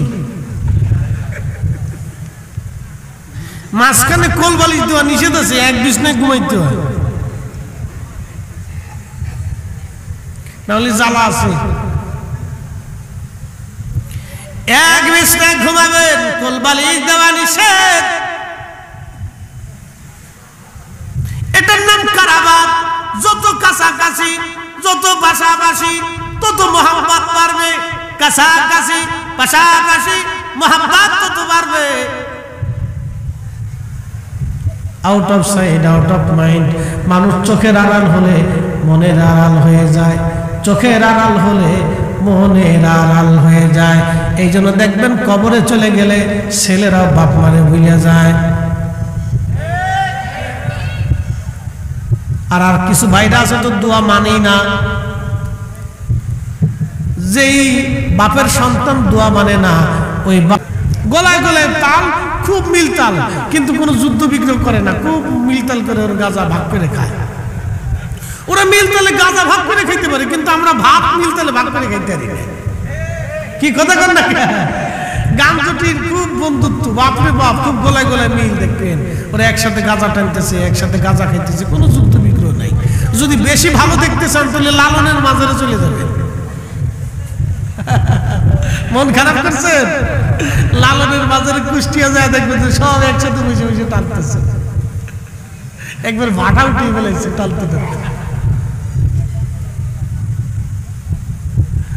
গান দুটির দুস্তমি খুব মারাত্মক দুস্ত। চতুর্থ নাম্বার হচ্ছে এহসান, দয়ার কথা বলছিলাম। দয়া, দয়া, মানুষকে দয়া করবেন, সৃষ্টিকে দয়া করবেন, পশু পাখিকে দয়া করবেন, মানুষকে দয়া করবেন, আত্মীয় স্বজনকে দয়া করবেন। কোরআন বলতেছে, ও বান্দা আমি নিষেধ করতেছি তোমরা শোনো, বলে ইহসান ওয়া ইতা ইদিল কুরবা, তোমরা নিকট আত্মীয় স্বজন যারা আছে তাদের খোঁজ খবর নিবা, তাদের খোঁজ খবর নিবা। অভুক্ত, অসুস্থ, দরিদ্র থাকলে সাহায্য করবা, সাহায্য পাঠাবা, চিকিৎসা করাবা, খাবার পৌঁছাবা। আনিল ফাহশাই ওয়াল মুনকার, তোমাদেরকে বলতেছি ফাহিশা কাজ কুজ থেকে দূরে থাকবা, বেহাপনা থেকে দূরে থাকবা, আন্দা গান্দা পাসা নিকৃষ্ট কাজ থেকে দূরে থাকবা, বেড়াবেড়ি একসাথে নাচানাচি গান বাজনাগুলি থেকে দূরে থাকবা। কথা কর না, এগুলি নিকৃষ্ট ফাহিশা কাজ, একবারে নিকৃষ্ট ফাহিশা কাজ।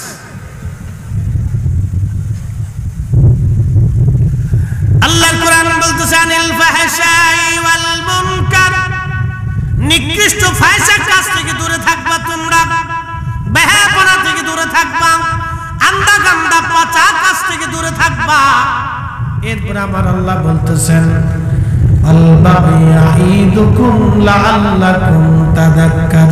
মুরব্বী যারা আছে তাদের অনুগত থাকবা, মুরব্বীদেরকে মেনে মেনে চলবা। আমাদের দেশের এখন ছেলেপেলেরা মুরব্বীদেরকে সম্মান করে না, সালাম কালাম দেয় না। আর যদি একটা মোটরসাইকেল পায়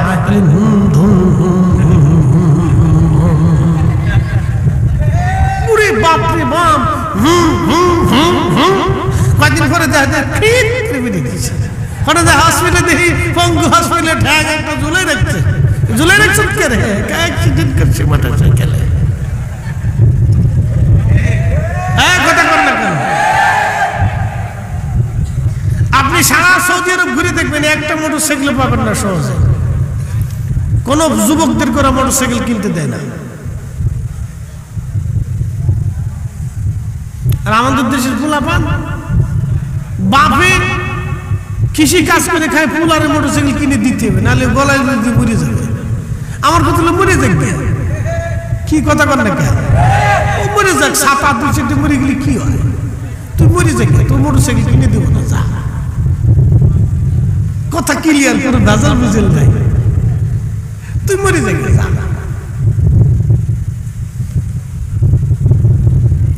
শোনেন, ছেলেরা মোটরসাইকেল পালিয়ে মুরব্বী উস্তাদ মাসায় কিচ্ছু চিনে না। এখন আমরা এই যে আমাদের বয়স হয়ে গেছে, আমরা এখনো সেই দাখিল সেকশনের আমরা যারা ছোটকাল থেকে শিখেছি, সে উস্তাদদেরকে এখনো দেখলে আমরা গাড়ি থেকে নেমে যাই, সালাম কালাম করি, সম্মান করি। হুজুর আসছেন, ওই হুজুরের জন্য আজকে আমরা এত দূর পর্যন্ত আসছি, আমরা এখনো সম্মান করি। শোনেন, আমি আমার তরুণ ভাইদেরকে বলবো, এটিগুলি কিয়ামতের আলামত। আদব উঠে যাবে, সম্মান উঠে যাবে, বুঝতে পারছেন? এই যে আজকে বিভিন্ন ভার্সিটিতে দেখবেন, কলেজ ইউনিভার্সিটিতে দেখবেন, ছেলেরা স্যারদেরকে সম্মান করে না, কারণ স্যারও দাঁড়ায় মধ্যে, ফুলাফুলো দাঁড়ায় মধ্যে। ঠিক আছে, জোরে বলেন, আমি তো খারাপ কিছু বলতেছি না। সেও দাঁড়ায় মধ্যে, কেউ দাঁড়ায় মধ্যে, তো দাঁড়ায় মতন কিন্তু গ্রুপ একসাথে হয়েছে। স্যারদেরও কিছু ভুল আছে, বাচ্চাদেরকে আদব শিখিতে হবে।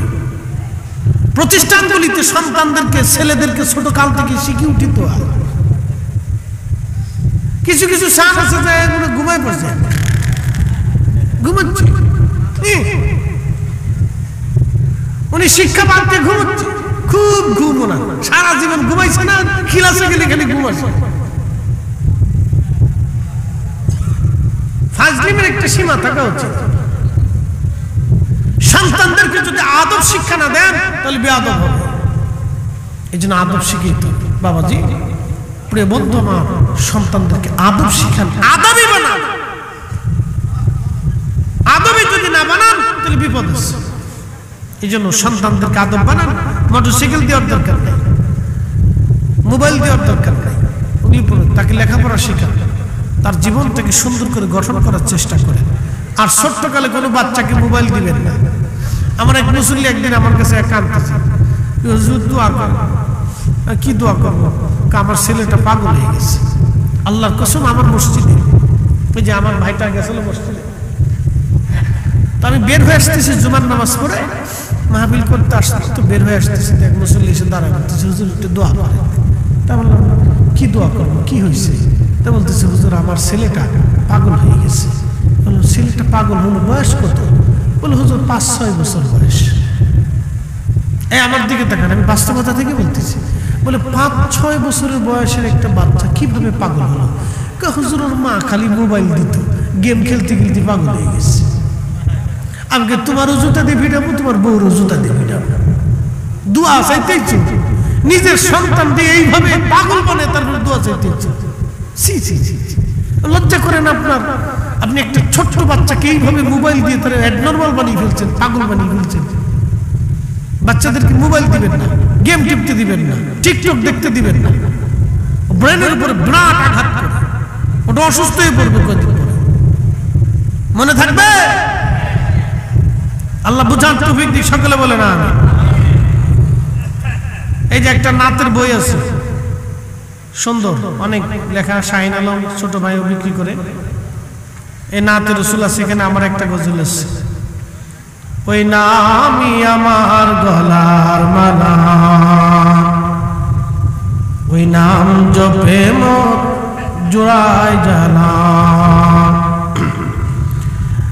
ওই নামই আমার গলার মালা, ওই নাম জপে মোর জোড়ায় জানা। আমার সব ভুল হবে না পেলে ওই, আমার সব ভুল হবে না পেলে ওই চরণ তলে ঠাই,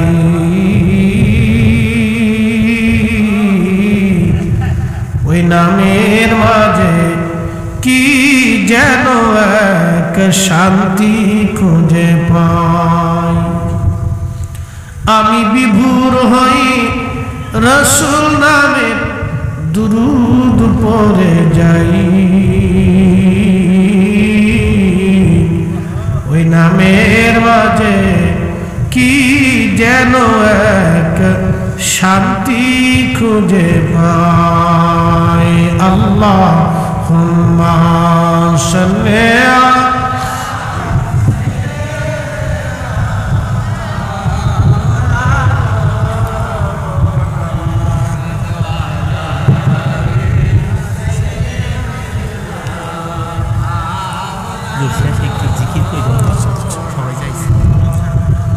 উড়ে যাওরে মাহফিলের হাওয়া, যাওরে উড়ে মদিনায়, আমাদের দুরুদ পৌঁছে দিও নূর নবীজির পাক রওজায়। আল্লাহুম্মা, হ্যাঁ জবান খুলে দেন।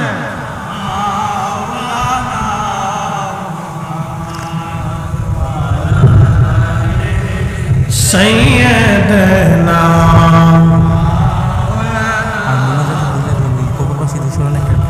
লা ইলাহা ইল্লাল্লাহ,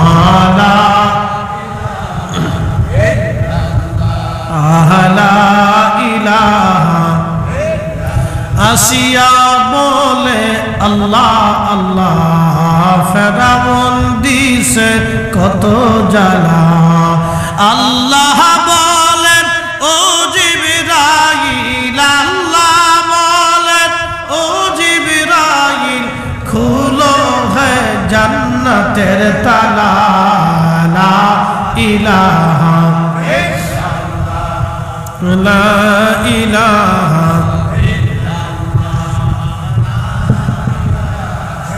ইল্লাল্লাহ, আল্লাহ আল্লাহ আল্লাহ আল্লাহ আল্লাহ আল্লাহ। জবান খুলে